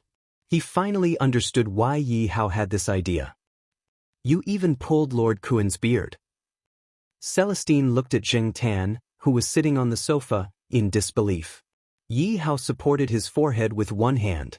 He wanted to agree and say, it's not easy for this cat to be alive and kicking now. However, thinking about Lord Kuan's attitude in the investigation, Yi Hao chose to remain silent. What was that man thinking? Some of the investigation information was obtained from the vendors on the overpass, so the information about Zheng Tan's presumptuous behavior in front of the old man was listed in the information. The usual information was very detailed. Just by looking at this, It was impossible to associate the old man in the information with the once all-powerful Lord Kuan. If Lord Kuan's temperament hadn't changed drastically, then Lord Kuan must have treated this cat differently. Putting down the folder in his hand, Celestine leaned against the back of the sofa and tapped his fingers on the armrest. How about this? Let it send a letter to Lord Kuan to test Lord Kuan's attitude. At the same time, see how the old man's temper is now. According to the investigation information, Lord Kuan didn't have a cell phone or any other contact numbers on him. Lord Tang VII might have one, but Yi Hao didn't want to ask for it. Moreover, it was broad daylight, so Yi Hao couldn't go to the overpass directly to look for Lord Kuan. He didn't want to expose himself and let others know before the two sides reached an agreement. Hearing Celestine's suggestion, Yi Hao nodded. That works too. After making the decision, Yi Hao promised Zheng Tan that if he helped him this time, he would give Zheng Tan a private room on the 3rd floor of the night building, just like Celestine's. Of course, it would be smaller than Celestine's, but it would still belong to Zheng Tan. When the time came, even if Zheng Tan brought his own people, he would have a place to stay. He wouldn't need to borrow Celestine's room. Zheng Tan didn't immediately express his opinion. He lay in the distance, deep in thought, until Yi Hao placed a short letter in Braille in front of Zheng Tan. Zheng Tan didn't understand this, so Celestine explained the contents of the letter to him. It was a letter of visit and didn't say anything else. Feeling that it wasn't a big deal, Zheng Tan expressed his opinion. Thus, at around 3 o'clock on Sunday afternoon, Zheng Tan arrived at the Tianqiao as usual. Celestine followed behind him and watched from a short distance to prevent any accidents from happening. Yi Hao and a few others were watching the progress of the battle from a building. Zheng Tan was also a little nervous. He put the bankcard-sized envelope in his mouth on Mr. Kuan's lap. Zheng Tan only reluctantly held the envelope in his mouth after Celestine and Yi Hao repeatedly assured him that it was clean. There was no other way. His intermittent mysophobia was acting up. The old man looked like he was about to play the eru. After Zheng Tan put down the letter, he opened the envelope and touched the words on it. Then he put the letter in his pocket and hugged the eru. He didn't play it and just sat there with his eyes closed as if he was asleep. Zheng Tan didn't feel that the old man had any ill intentions towards him, so he boldly went to the wooden box to see how the old man's business was today. With one look, Zheng Tan realized that something was wrong. F***ck, there were actually game coins. Which little bastard threw them in? Zheng Tan raised his paw and flipped through the box. He realized that there were quite a lot of game coins inside. No wonder he felt that there were more coins inside today. They were all fakes. Some of the game coins looked like 1 yuan coins, while others looked like 50-cent coins. If one didn't pay attention, they would really confuse the game coins with real coins. No wonder Jiao Yuan complained at home that day that someone used game coins to buy steamed buns at school. The steamed buns seller didn't even realize it. Without hesitation, Zheng Tan reached out his paw and fished out the game coins one by one and threw them out of the wooden box. For a moment, the game coins clinked as they fell to the ground. The bridge, especially the place where the old man was sitting, was paved with anti-slip materials. The game coins that were thrown out didn't roll far. They basically landed near where Elder Kuan was sitting. The surrounding peddlers didn't dare to go over to take a look. Today's weather was too good.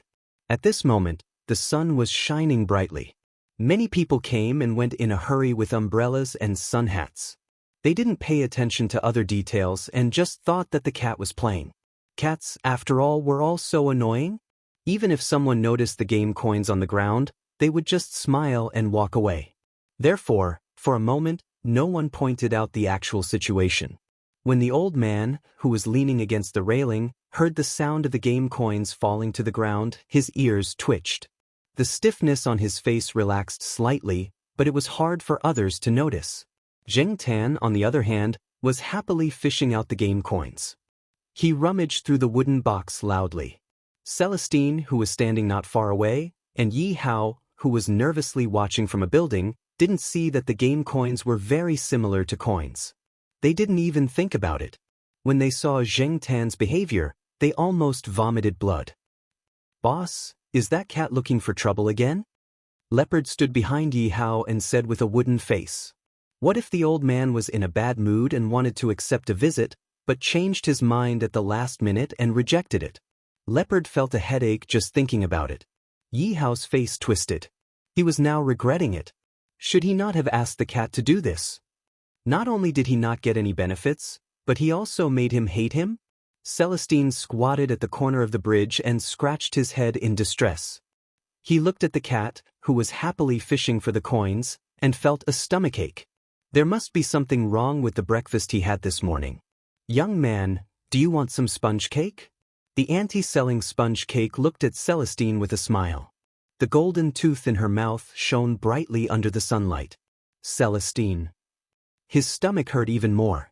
Compared to Celestine and Yi Hao's conflicted feelings, Master Kuan, who was sitting there, adjusted his posture and played the eru. Chapter 197. Yi Hao's conflicted mood improved a little when a 10-year-old child passed by. Walking past all these people, only the child mentioned the important point of, "Those are game coins on the ground." What really reassured Yi Hao was the phone call he received that night. Yi Hao had given a number in the Braille letter. That night, when Yi Hao was reading a report, he received a call from a stranger. The person was probably Master Kuan's subordinate. He gave the time and place, and his tone was monotonous.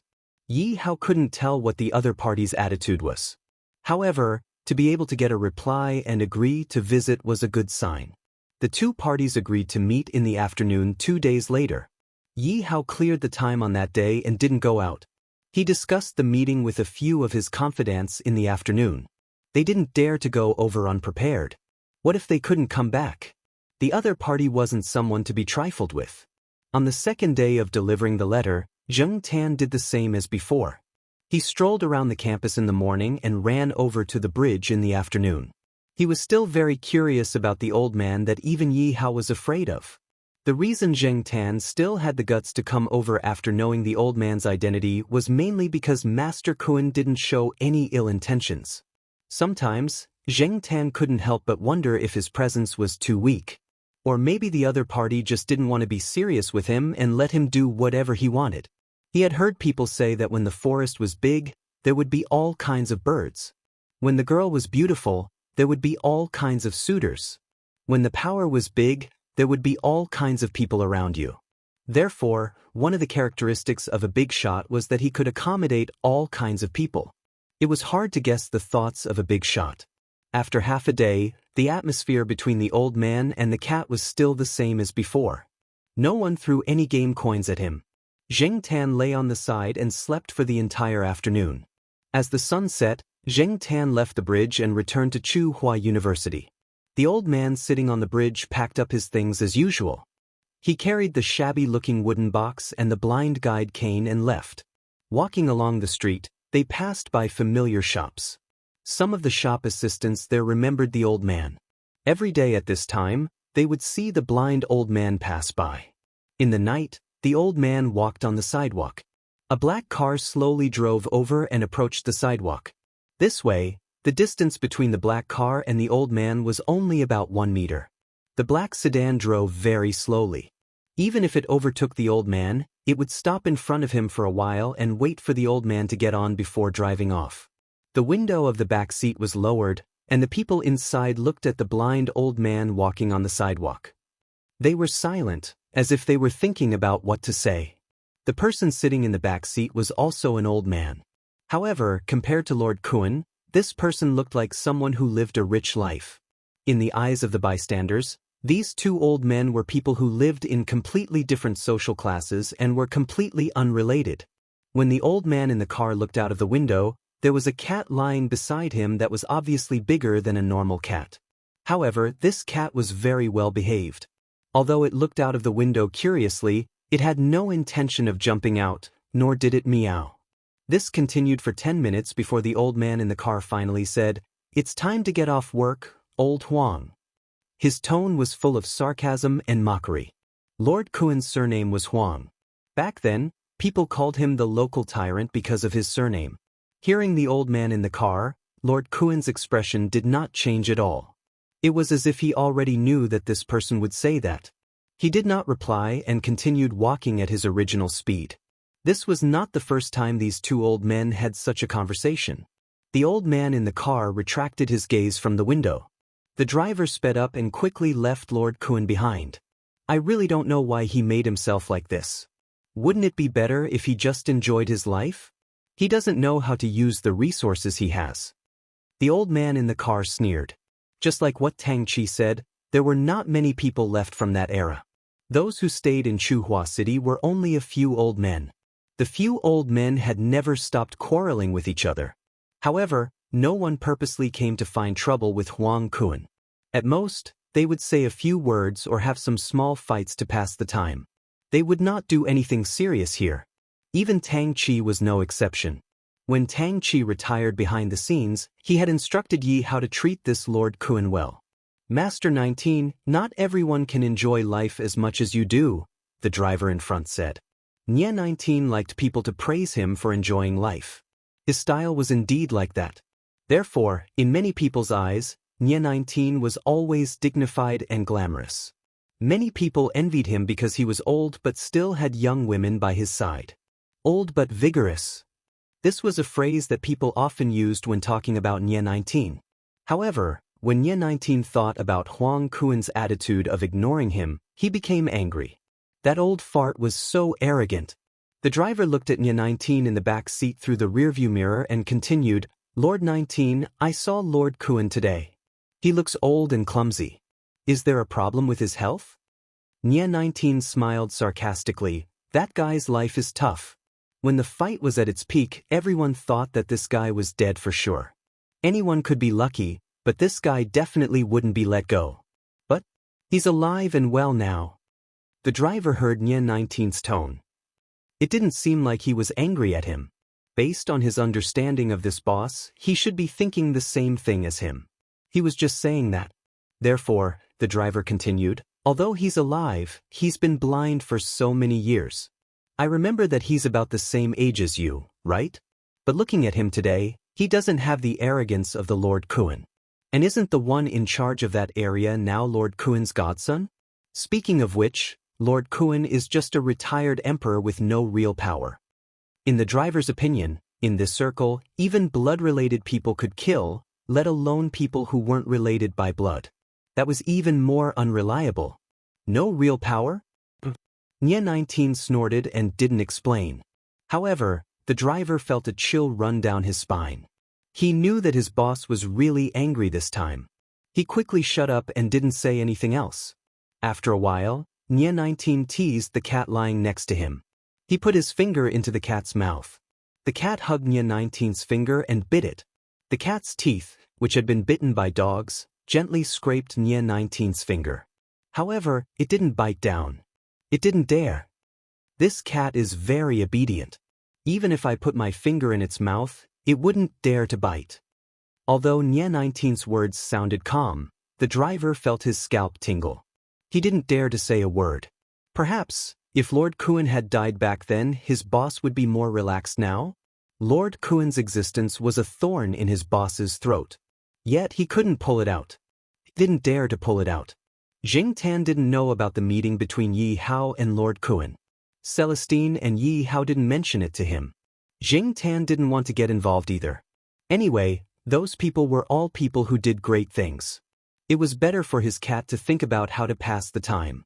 Therefore, on the afternoon of Yi Hao and Lord Kuan's meeting, Jing Tan came to the overpass as usual. He happened to see the old man packing up his things. He found it strange that the old man was packing up so early today. Unexpectedly, when the old man passed by Jing Tan, he said, "If you're curious, you can come and play with me." Jing Tan stood where he was, wondering how the old man knew he was here. He didn't have the chance to fish for the coins in the wooden box today. The sound of his footsteps was also very soft, but the old man could still accurately identify his location. Seeing that the old man had already gotten off the overpass, Jing Tan didn't think about the problem anymore. Then he was puzzled. Did the old man mean for him to go over and take a look? If he followed him, he might be able to find out more about the old man.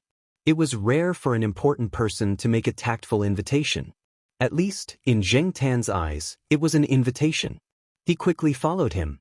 Then, he realized that this was the first time he had heard the old man speak. He followed the old man through the bustling street and turned into an alley. After walking for a while, they arrived in front of a house. Without the old man knocking, the door was opened from the inside. Jing Tan saw a young man with a very serious expression. He was respectful to the old man. However, when his gaze swept past Jing Tan, he didn't seem surprised to see a cat here. He only paused for a moment before following the old man inside. Jing Tan looked around and followed him in. The outside of the house looked very shabby. He didn't expect the inside to be okay. It was just okay, nothing special. Some rich and powerful old men liked the layout of the house with a classical charm, while some old men liked the modern style.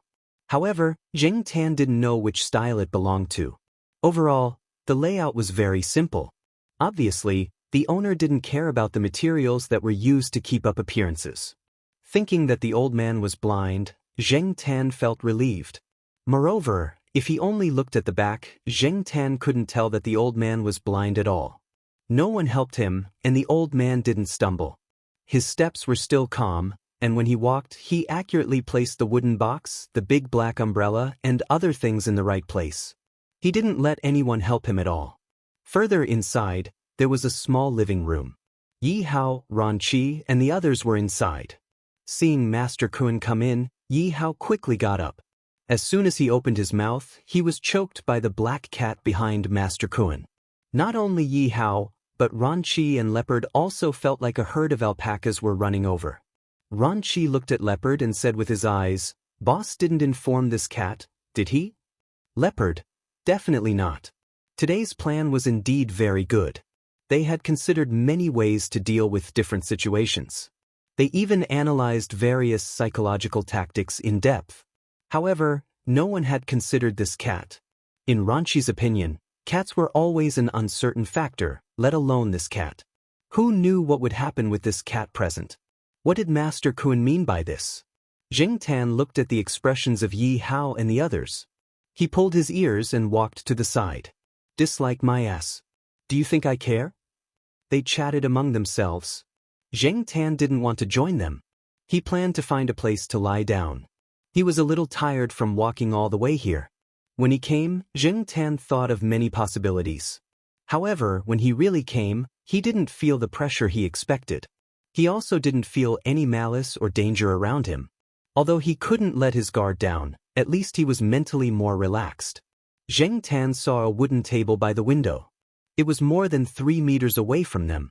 There was also a vase with rich bamboo. It was perfect for lying down and sleeping. Therefore, he got up and jumped. Chapter 198. Ran Qi had been using the corner of his eye to look over there, wondering why Elder Kun had brought the cat over. The next moment, he noticed the situation over at the table. His heart also swayed along with the vase on the table. Only when the vase stabilized did he let out a sigh of relief. Yi Hao, of course, also noticed it, but he didn't show it on his face. In Yi Hao's mind, cats were not human beings after all, nor were they well-trained warriors. They would not listen to you and restrict your words and actions. Perhaps they would bark wildly when they shouldn't, or mess around with things they shouldn't do, which would cause a planned and arranged thing to collapse directly. If it were other cats, it might be a small problem, but Yi Hao knew how capable this black cat was from the day he met it. Yi Hao took a deep breath and sorted out his emotions. He continued to talk about the cooperation with Elder Kun. It was said that the first spurt of energy, the second spurt of energy, and the third spurt of energy. It wasn't easy to be fully prepared to face Huang Kun, who used to be a big shot, so he couldn't appear weak. He had a few projects under his control, such as the small commercial plaza near Tsinghua University that was under construction. When the time came, he would definitely come into contact with the people here. It would be better to discuss it in advance before things went wrong. That way, it would be easier for everyone to resolve any problems. Conflicts of interest were always the most important conflicts. However, how to distribute the benefits was the reason why Yi Hao was sitting there under pressure. However, just as Yi Hao was talking about the distribution of benefits and was about to start psychological warfare, there was a shattering sound. The somewhat tense atmosphere was fiercely impacted. The veins on Yi Hao's forehead popped. He forced himself to remain calm on the surface, but he was already cursing in his heart. Can't this damn cat know its place? Zheng Tan looked at the broken vase and the mess on the table. He then looked at the expressions of the people over there. Other than Elder Kuan, the others, including Yi Hao and the people around Elder Kuan, couldn't help but have some other emotions in their eyes even if they didn't show it on their faces. He pulled his ears and jumped down from the table. It was better to find another place to lie down. The atmosphere here was not suitable. Zheng Tan really didn't do it on purpose. He was lying on the side and was about to fall asleep. Then, a green bean fly came out of nowhere and kept buzzing in his ear. When Zheng Tan raised his paw to chase it away, he used a little too much force. Plus, he was stronger than the average cat, so he didn't restrain himself and knocked the vase down. Zheng Tan tried walking around, but he didn't see anyone stopping him. Lord Kuan didn't say anything either, so he walked out of the hall.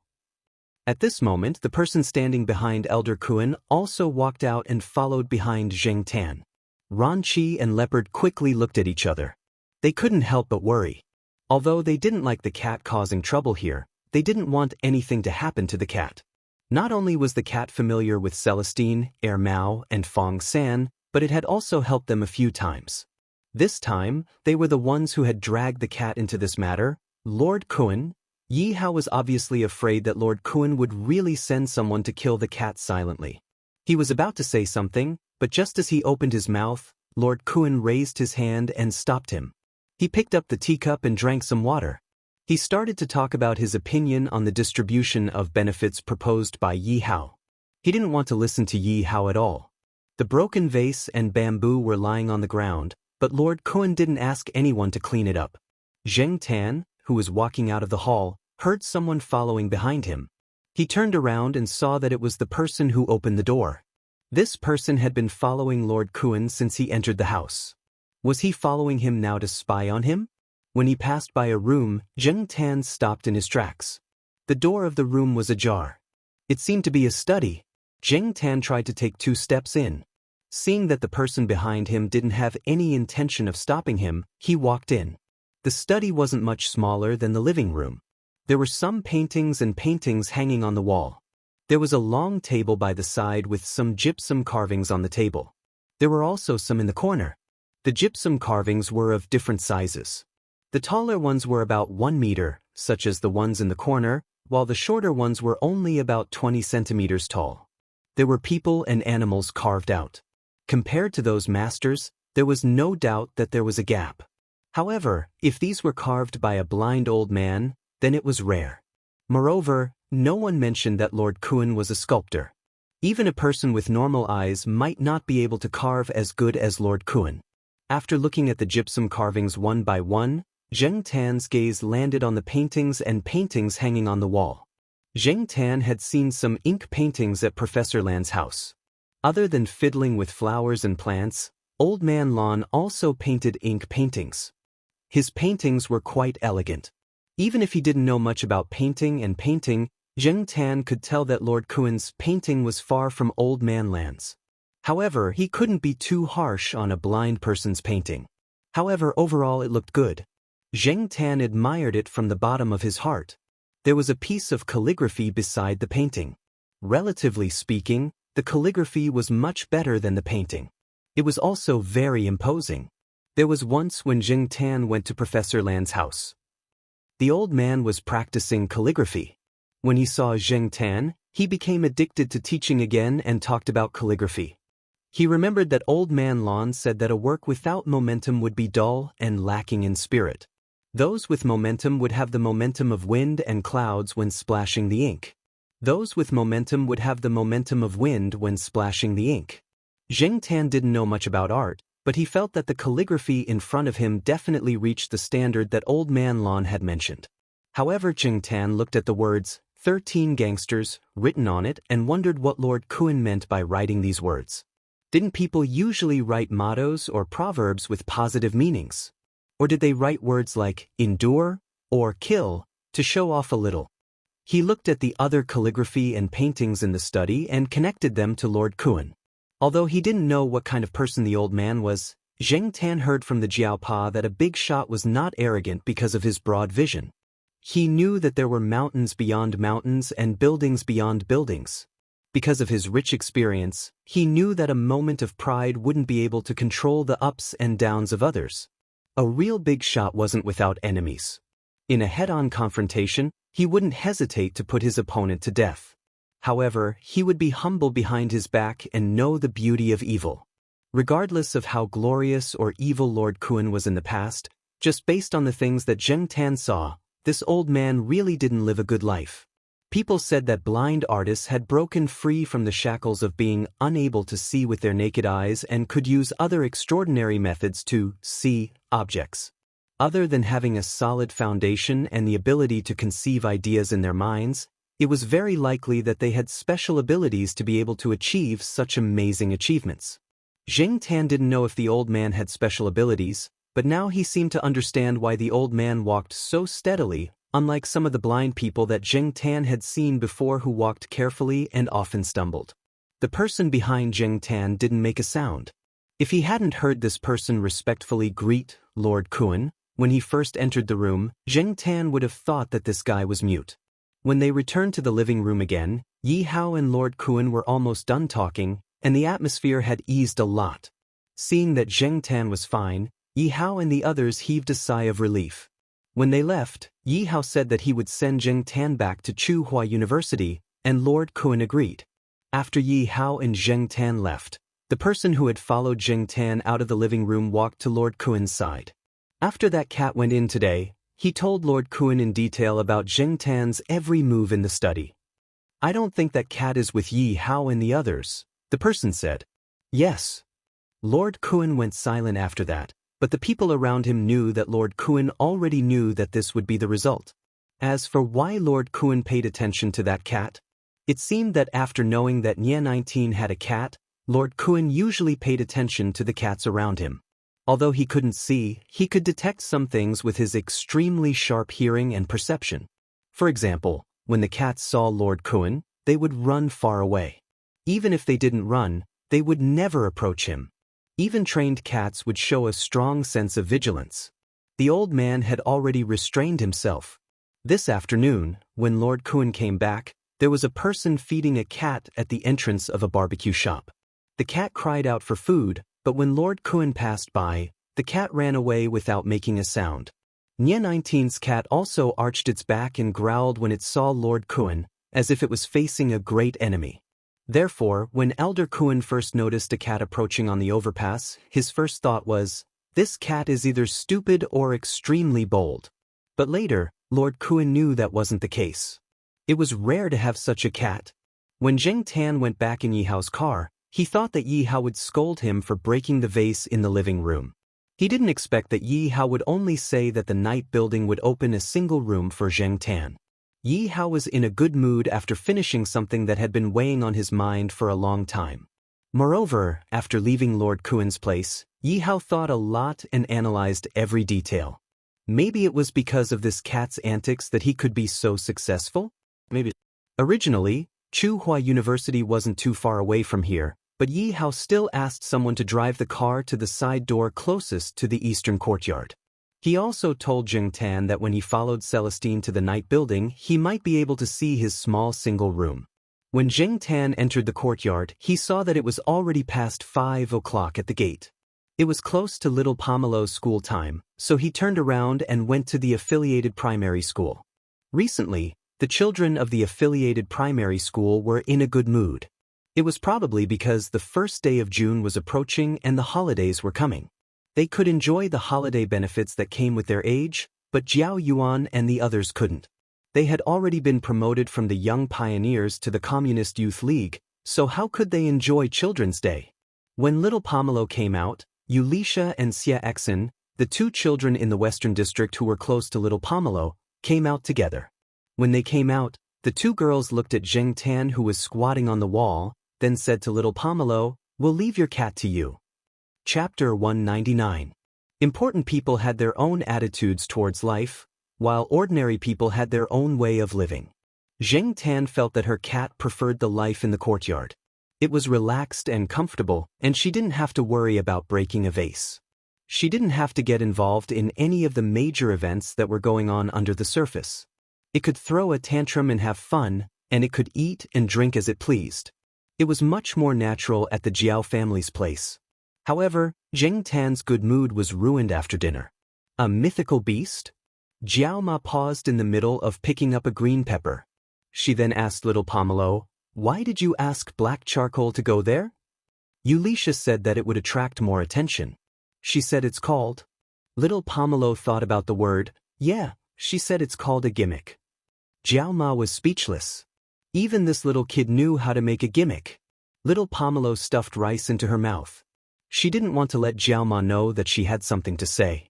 Yulisha, who was the vice class monitor of the 4th grade class 3 and also the organizer of the show, had said that the first part of the show was to compete for rewards. She heard that the top 3 performers would receive generous rewards, and the outstanding performers would also receive awards from the school. These awards would be recorded in the files, and they would be useful for the class committee members at the end of the semester. It would be easier for them to apply for class committee positions in middle school. The second part of the show was to show their filial piety to their parents.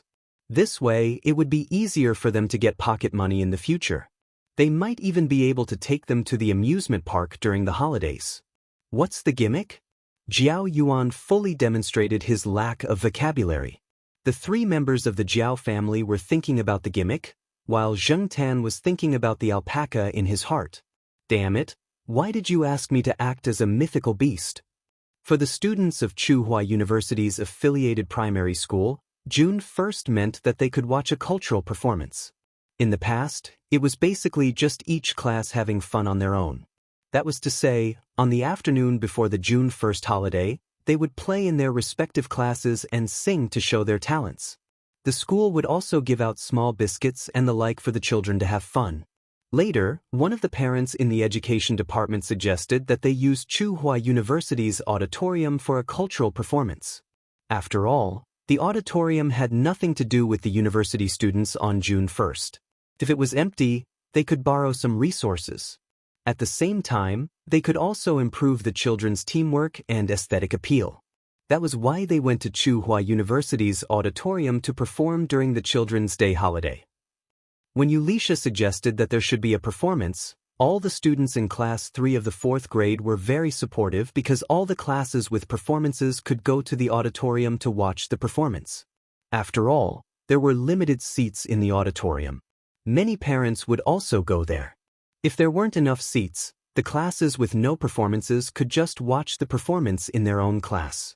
After all, every class had a television and the school's radio station would broadcast it live. According to little Pomelo's explanation, Class 3 of the 4th grade was prepared to go all out this time. Those who were good at crafting started to make some simple props, while those who knew how to play musical instruments started to practice. The story they were going to perform was a story written by Yulisha herself. A filial son traveled through mountains and rivers to save his bedridden mother. He went through all kinds of hardships, passed through all kinds of obstacles, and defeated all kinds of monsters. In the end, he obtained a snow lotus from a mythical beast on a snowy mountain and went back to cure his mother. Zheng Tan felt that this story was very familiar. He felt that many TV dramas, movies, and even one of his commercials used this story. However, when it was a children's performance, the audience didn't care about the story. They just wanted to see their own children perform. The story was secondary. They just wanted to see it for the fun of it. Before they decided to let Zheng Tan play the mythical beast, Class 3 of the 4th grade had rehearsed many times. The props were almost done and they even had a pre-show. After all, there were too many classes who signed up for the performance. The auditorium's performance time was limited, so they had to eliminate a batch of students. There was no ranking for the pre-show. Only the last class who could perform in the auditorium were notified. From the pre-show, it could be seen that there were too many outstanding performances and there was too much competition. Just like little Pomelo said, they had to use something different. Thus, Zheng Tan was on the list. Many people in Fu Hai Elementary School, especially those in little Pomelo's class, knew that her black cat came to pick her up after school every day and was very obedient. Thus, Yulisha turned her attention to Zheng Tan. Little Pomelo actually didn't agree to let Jing Tan go, but there were too many classmates who came to persuade her. Wuxia and Xianxia had mentioned it many times in front of her. Only then did she decide to ask Jing Tan's opinion. If Jing Tan didn't want to go, she would reject it tomorrow. Although playing the role of the mythical beast didn't make Jing Tan happy, he didn't want to make things difficult for little Pomelo. In class, Wuxia and Xianxia had helped little Pomelo a lot.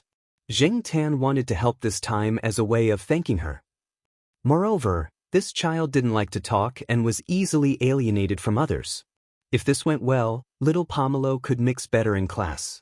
The next day, at about 10 o'clock in the morning, Jing Tan didn't go to other places and went directly to Fu Hai Elementary School. Little Pomelo and the others' last class in the morning was physical education. Because of the performance, Wuxia asked their physical education teacher to let them prepare for the performance during this class. The physical education teacher also knew about the performance and didn't think much about it and agreed. Little Pomelo and the others rehearsed in a corner of the field. Fu Hai Elementary School wasn't big, so Jing Tan was familiar with it. He didn't go through the front door, but went outside near the field and then climbed over the wall to see them. When the rehearsal was about to start, Jing Tan saw that they were standing in a formation with Wuxia directing. More than 10 children held a piece of paper in front of their chest. On the paper were the names of the characters they were going to play. Little Pomelo was one of them. Jing Tan looked at the paper that little Pomelo was holding. It was written Redbud. The other children standing there were holding papers with the names of plants written on them. These children were the background characters who didn't need to say a word after going on stage. Thinking about it, little Pomelo usually gave people the impression that she was too serious and cold. She wasn't good with words. If she was going to act, this kind of character was more suitable. Jing Tan wondered what would happen if they put on props. When the time came, they would have to put on props. Now, they only used paper to replace props for rehearsals. They were afraid that they would break the props and leave them for the performance in the auditorium. A student saw Jing Tan standing on the wall and pointed at Jing Tan and said to little Pomelo, "Gu Yuzi, your mythical beast is here." A mythical beast is here? Quite punctual. The others echoed. Jing Tan. You guys are mythical beasts, your whole family are mythical beasts. He pulled his ears unhappily and didn't jump down the wall. He just stood there and watched the children rehearse. The performance time for each performance was about 20 minutes. So if there was too much content, it had to be compressed. The main character was the class sports committee member. This child's appearance wasn't the most outstanding in the class, and his acting skills were mediocre, but his advantage was that he could somersault. Moreover, Jing Tan watched their performance. Every time he made a move, he would somersault first. He didn't know if this was the gimmick that Wuxia mentioned. The scope was to attract people's attention. There were also a few who acted as the villain monsters. They were so engrossed that they were even more energetic than the main character. Jing Tan originally thought that these children would be more repulsed by the villain role, but now it seemed that they were enjoying it. When it was almost over, Jing Tan, the mythical beast, was about to appear. Wuxia pulled a weed out of nowhere and handed it to Jing Tan. Last night, little Pomelo told Jing Tan what to do, so Jing Tan knew what to do next. Therefore, he jumped down the wall, held the poor weed between his claws, and waited for the main character to come and take it. In the last scene, the main character fed the elixir to his bedridden mother. Before this, Jing Tan had been curious as to who would play the role of the mother and whether or not the teacher would make a cameo appearance. Now, she saw the child holding the elixir and walking to Wuxia with an excited expression. Your illness can be cured. Jing Tan. After class, Wuxia, Xianxia, and little Pomelo slowly walked to the school gate. They were discussing what they needed to prepare so that they could work overtime together at night. Jing Tan ran to the school gate and squatted on top of the wall. He didn't want to squeeze with the other students. Just as he was thinking about why Wuxia was so troublesome and walked like a turtle, Jing Tan suddenly saw a person standing not far away. His first thought was that this person was up to no good. A thief? No, that's not it. Jing Tan observed that the person's eyes were fixed on the children. Jing Tan felt that the person looked at the children differently than others. Perhaps the children didn't feel it, and the parents didn't notice it either. However, Zheng Tan's intuition told him that this person was up to no good. When the person inadvertently saw Zheng Tan squatting on top of the wall, Zheng Tan bared his fangs at him. When little Pomelo came out and Zheng Tan looked again, the person was no longer there. He probably left. In the afternoon, Zheng Tan sent little Pomelo to the affiliated primary school as usual. When they were about to reach the school, Zheng Tan saw a person standing at the intersection. It was the person he saw in the morning after school. Sensing Zheng Tan's strange behavior, little Pomelo followed his line of sight. At the same time, the person also looked over. When he saw little Pomelo looking at him, he smiled. Little Pomelo frowned. Although she didn't know how to read people, she had a bad feeling about this person. Therefore, she quickened her pace and walked towards the affiliated primary school. Zheng Tan followed behind little Pomelo. He turned his head to look at the person standing at the intersection and narrowed his eyes. If this person walked over to little Pomelo and said, "Little girl, Uncle will take you to see the goldfish," Zheng Tan would immediately beat this person up until even his mother couldn't recognize him. Then he would find a chance to throw him into the lake and feed him to the fish. Just as Zheng Tan was wondering if the man would kick him with his left or right leg first, and whether he would kick his face or his manhood first, the man looked away. The person didn't continue to stare at little Pomelo. Instead, he looked at the other children who came to school, especially those who didn't have an adult accompanying them. Zheng Tan didn't feel that there was much lust in his gaze, but it made him extremely uncomfortable. Chapter 200. Zheng Tan watched little Pomelo walk into the school and ran back. When he came to the intersection just now, he found that the suspicious person was no longer there. Zheng Tan looked around the area, and when she reached the man-made lake, she saw the man. The person was sitting on a bench by the lake, talking on the phone. There was no one around him. At this time, most of the students had gone to class. Those who had no class were taking a nap in the dormitory, so looking around, there was no one walking around the artificial lake. Zheng Tan quietly approached from behind and went under the bench, intending to listen to what the person was talking about. "Why did you suddenly change your mind? I haven't finished my inspection yet. I was warned? Those people are still meddling in other people's business. Okay, I know they have the final say here. I'll leave immediately. How about Sickle? Okay, I'll go help him. TSK, you can't even handle a dying person." Zheng Tan listened to the person and knew that it was not a good thing, but he could not hear the details. He could not hear the voice on the other end of the phone clearly, but he could roughly feel that the person on the other end of the phone was not in a good mood. It was good that the person wanted to leave. It was better not to leave such a potentially dangerous person here. However, before he left, the person sitting on the bench finished the phone call, looked at the surrounding scenery, then got up and walked to the lake. He had just found that there were many fish in the lake, and these fish were very brave. They were probably used to being watched. Even if there were people standing by the lake, they would still swim around calmly. Zheng Tan looked around and made sure that no one was coming. No one would pay attention to this side. When the person walked to the lake to watch the fish, he rushed over and kicked the person's back. When the man walked to the lakeside, he had been paying attention to his surroundings. When he didn't notice anyone approaching, his vigilance was lowered. Just as he was leaning forward to look at a large red carp swimming towards him, he suddenly felt a force from behind and fell into the lake.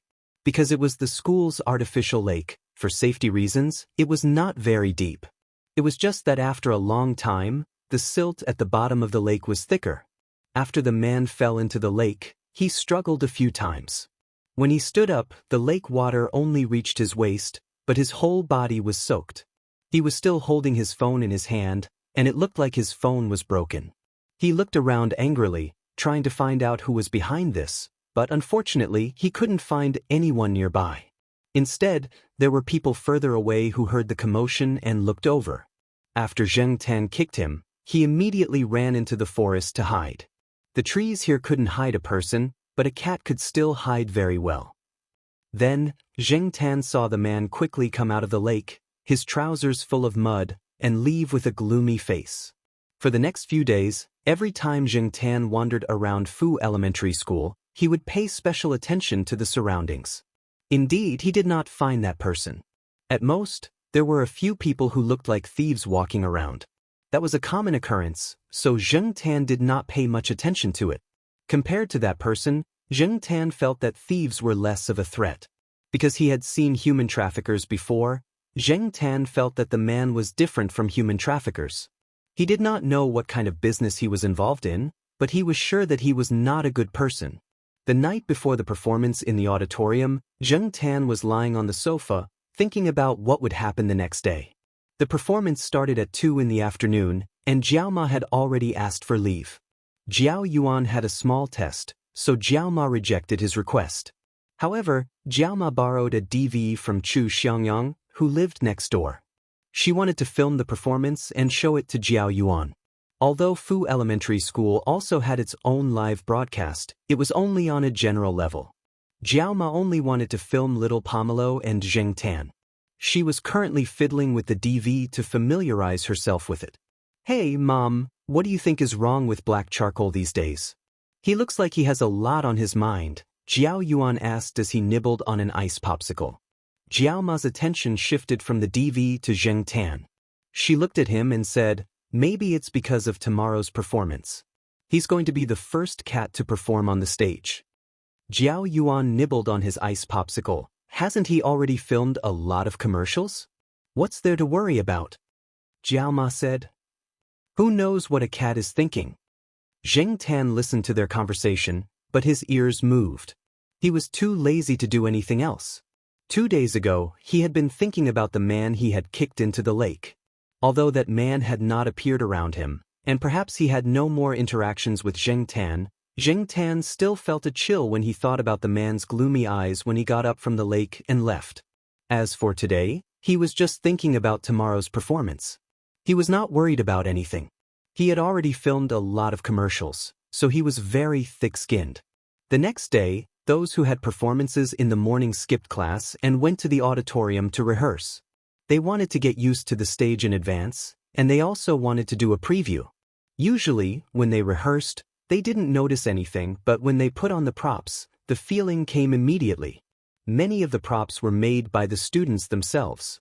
At most, their parents helped them. The parents of the students who were standing on the sidelines were watching from below.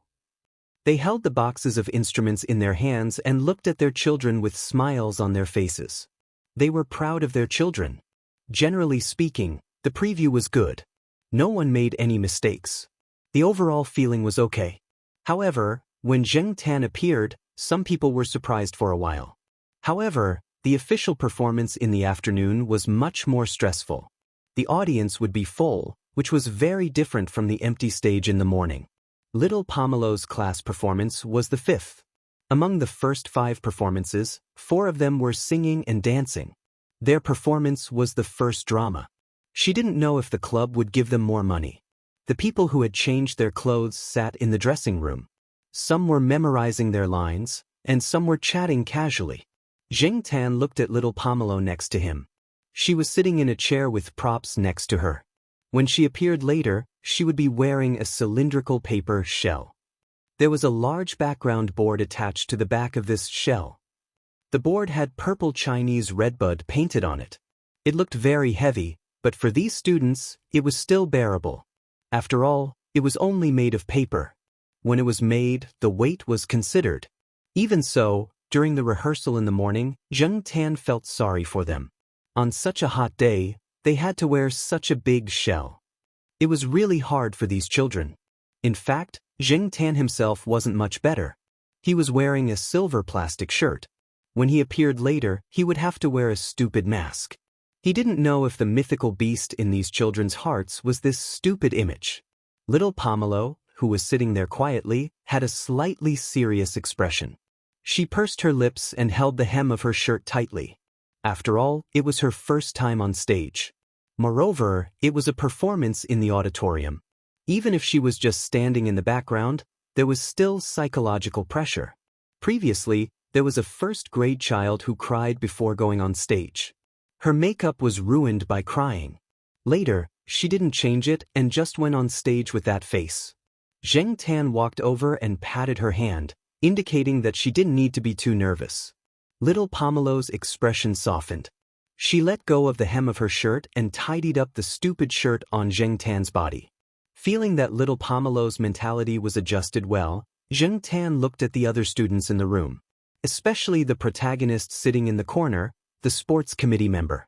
The child didn't feel nervous at all. He crossed his legs and picked his nose while reading his lines. Zheng Tan looked at this guy who was digging happily. After picking his nose, he looked around. Seeing that no one was paying attention to him, he rubbed the finger he used to pick his nose on the sword and continued to dig. Zheng Tan. This kid is actually rubbing his nose on the sword. Damn it, I can't let little Pomelo touch that sword.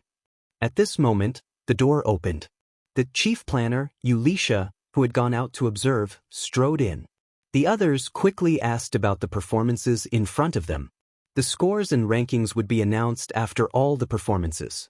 Even if they didn't know the rankings now, they should be able to see the general situation. It's just so. Ulisha briefly explained the first 3 performances. Now that the 4th performance was in progress, it was their turn next. The 5th grade's performance of the peacock dance was pretty good. Xianxia said, "What's so good about it? They all have makeup like snakes." Ulisha said disdainfully. Zheng Tan glanced at Ulisha. This girl was just jealous. Because she had to play the protagonist's mother, Ulisha couldn't wear heavy makeup. She also had to wear a silver wig and use a walking stick to act as a sickly old lady. In fact, Zheng Tan felt that she could play the protagonist's grandmother.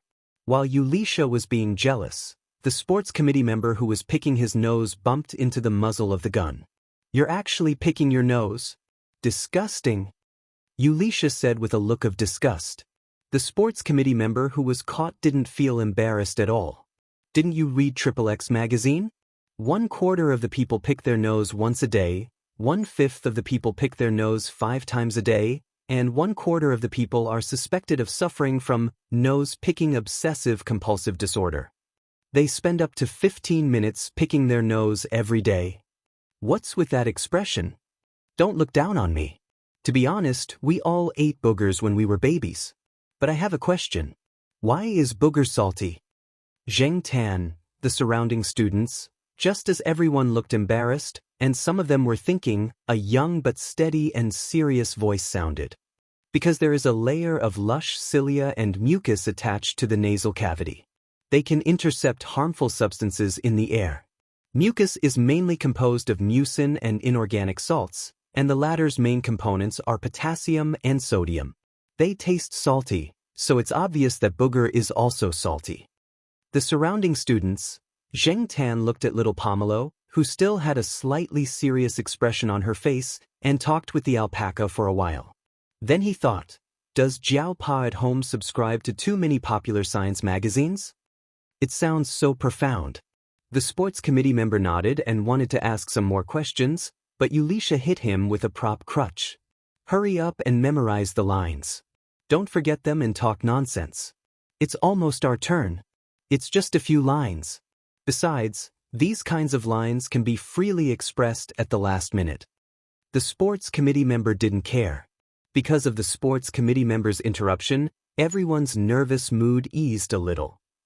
In addition, when they entered the arena, the head teacher who was waiting there cheered them on and promised to give them a few bonus books. This also raised the morale of these easily satisfied children. In just 20 minutes, the applause and laughter did not stop, especially the protagonist's student. The applause from the audience made this child seem like he was injected with chicken blood. Originally, he only needed to do 1 somersault before making a move, but when he was excited, he did several somersaults in succession. There were even parents who shouted, "Good!" There was also a student who played the villain monster in a dinosaur suit. Before he fell to the ground, he improvised a little and died more skillfully. It was probably because he saw Ultraman beat up the little monster. The judges sitting in the front row laughed. They are all promising talents. After Zheng Tan appeared, it also triggered a discussion. Hey, there's an animal too. Is it a monkey or a cat? I think it's a cat. Its tail is black and it has cat ears. Jiao Ma, who was sitting in the audience, was even happier. She said to a few parents who she knew, That mythical animal is also my family. Chapter 201. As expected, little Pomelo's class won first place in the program. There were 3 programs in first place: a song and dance, a skit, and little Pomelo's drama. The judges gave a very high evaluation. This program trained the students' hands-on skills and teamwork.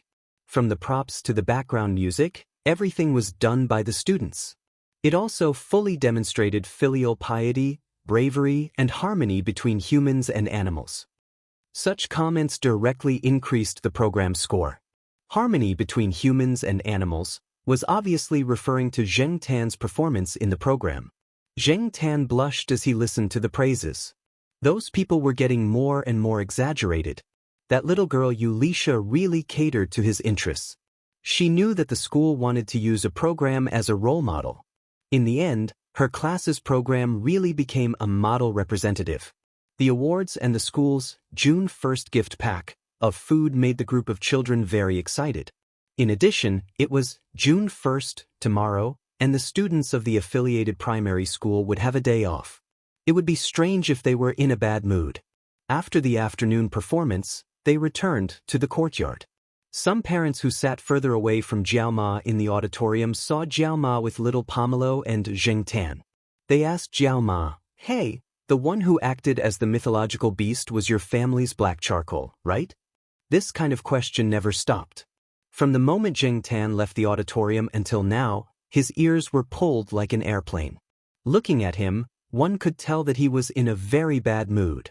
Zheng Tan didn't know if the people in the courtyard who were familiar with Zheng Tan would see him and say, "Look, mythological beast." Damn, just thinking about it made his mood worse. In order to avoid being called mythological beast, Zheng Tan didn't leave the building the next day, which was June 1st. It was a Wednesday. Jiao Yuan had to go to school and Jiaoma had to go to work. Yulisha rented a CD and asked Xianxia and little Pomelo to watch an idol drama together. Only Zheng Tan was at home. Little Pomelo wanted to bring Zheng Tan along, but Zheng Tan didn't want to go out, and he felt too bored at home. Leaning on the balcony, Zheng Tan listened to the singing of the birds on the 4th floor. Suddenly, his ears twitched. He listened carefully and then ran to Air Mao's door on the 3rd floor. As usual, Air Mao's door was left ajar. Zheng Tan pushed the door open and entered. In the room, Air Mao and Qin Tao were each holding a bottle of beer and talking nonsense. Qin Tao must have skipped work to come here to play. As long as there were no important matters that needed to be signed and followed procedures, he would just stay in the company and come out to play when he had nothing to do. Seeing Zheng Tan come in, Qin Tao asked Air Mao, "Why didn't this guy go out for a walk today? Don't you usually run around outside at this time? Maybe he's afraid of being called a divine beast." Mao Air laughed. "Tell me about it." Qin Tao was very curious about this name. Air Mao told him what happened yesterday. Qin Tao also laughed. "Isn't it good to be called that? Why are you shy?" "Shy my ass." Zheng Tan should be glad that the term divine beast was still more proper at this time. Qin Tao sat on the chair and crossed his leg. The leg that was crossed was not wearing a shoe. Zheng Tan looked at the shoe on the ground and then looked at the balcony 2 steps away. He raised his paw and hooked the leather shoe and threw it out. The leather shoe drew an arc in the air and then went over the railing of the balcony and fell down. Air Mao was speechless. *CK. Qin Tao jumped to the edge of the balcony and looked down. His leather shoe was already lying on the ground below the building. Stepping on the slippers, he ran down to pick up the shoe. Qin Tao complained, "Cats are all narrow-minded." He was a little short on funds recently. Some time ago, he was scolded by his father for not doing his job properly and even had his pocket money deducted. Therefore, it was better not to spend money recklessly. If it was 2 weeks ago, he would not pick up the leather shoe that fell down the building. He would buy a new one directly. "Hey, I advise you not to say too many bad things about it," Mao Air said. Qin Tao put on the shoe that he had carelessly wiped to prevent it from being thrown down again. "I heard that there is a single room for this guy in the night building. An exclusive room. When I go there to play, even if I can't find my senior, I'm counting on this one," Mao Air said. In fact, if he really wanted an exclusive room for himself, Mao Er could just mention it. For the sake of Celestine and Mao Er's background, Yi Hao would not have any objections. But Mao Er thought it was troublesome and also cost money. As for Qin Tao, he was short on money recently. Even if he went there to play, he would not spend money on a single room, let alone an exclusive room. That's it. Qin Tao's face was full of disbelief. Was the head of the night building's boss eaten by a cat? The two of them complained about how cats were treated better than humans. Then Qin Tao mentioned black rice. Why does your black rice feel so quiet? Is it sick? You're not a good father. Qin Tao said. Zheng Tan thought about it and walked to the balcony to take a look. There was a winter cushion on the balcony. Black rice was lying on its side and sleeping with its eyes closed. It did not curl up into a ball like before and looked lazy. Mao Er did not care much. My black rice is doing well. I even took a few pictures for people to see. They said that it got fat. This proves that I feed the cat well. Although black rice has been quiet recently, it has a good appetite. Other than cat food, I also asked people to help it steam fish for a change of taste. When the weather is good, black rice will lie outside and sleep in the sun. During this period of time, when Mao went to Jiao Wei's family's small restaurant, he would ask Jiao Wei's mother to help him steam some finger-long small fish. At first, Jiao Wei's mother saw these small fish when she was selling vegetables. Seeing that these small fish were fresh, she bought some and fried them herself to cook. Later, Mao Er liked it and wanted to let his daughter enjoy it. So, he spent more money to ask Jiao Wei's mother to cook some fresh fish for cats. Now, when Mao Er went to get food, there would be another small lunchbox with steamed fish for black rice to adjust its appetite. It is indeed a little fat. Qin Tao stood at the door and looked at black rice lying there. He thought about it and said in a joking tone, "Don't tell me it has kittens?" Bullshit. Mao Er was angry. It took off its shoe and threw it. How is that possible? Then, Mao remembered that black rice had not been hanging out with the other cats in the courtyard recently. He had been keeping an eye on it when it walked around the courtyard, so he said with certainty, "I've been keeping an eye on it. How could there be a kitten?" Zheng Tan stood at the door and looked at black rice. When she turned around, she saw Qin Tao and Mao staring at her suspiciously like they were looking at a strange uncle. Zheng Tan. *CK. I'm not a beast to the point of sleeping with a cat. Although it was a cat now, a cat had a human heart. Zheng Tan couldn't get over the psychological barrier of a cat. It wasn't bad to fantasize about big-breasted girls. Zheng Tan originally wanted to listen to the two gossip, but now he didn't have the mood to stay. He decided to come here less in the future. Otherwise, if anything happened in the future, he would be blamed for it and it would be hard to explain. When he went out, Zheng Tan saw the automatic feeding machine in the living room. Mao Er was a lazy guy.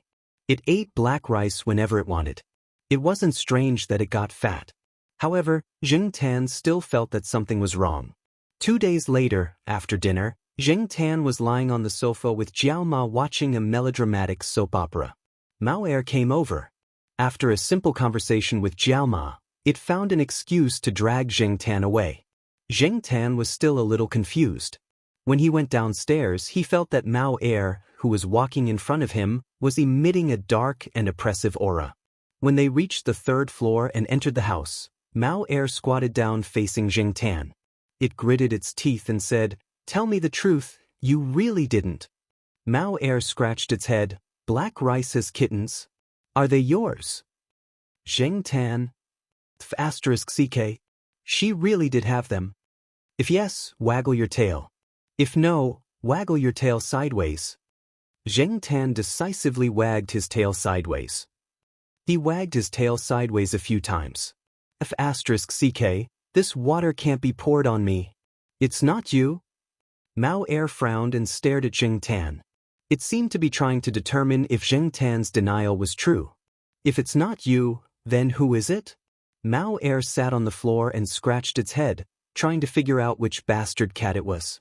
It turned out that Mao Er had nothing to do today. It remembered that Qin Tao said that black rice had gotten fatter recently. It felt uneasy and decided to bring it to the pet center for a checkup and a bath. Mao Er had been lazy recently. Even black rice hadn't been bathed for a few weeks. At most, Mao Air would wash its paws. When it was brought to the pet center for a checkup, the vet told Mao Air that the cat was about 4 weeks pregnant. To Mao Air, this was a bolt out of the blue. Then the vet told Mao Air some things to pay attention to. He told Mao Air that the kitten would be born in a month and to be prepared in advance. Another bolt out of the blue. A month?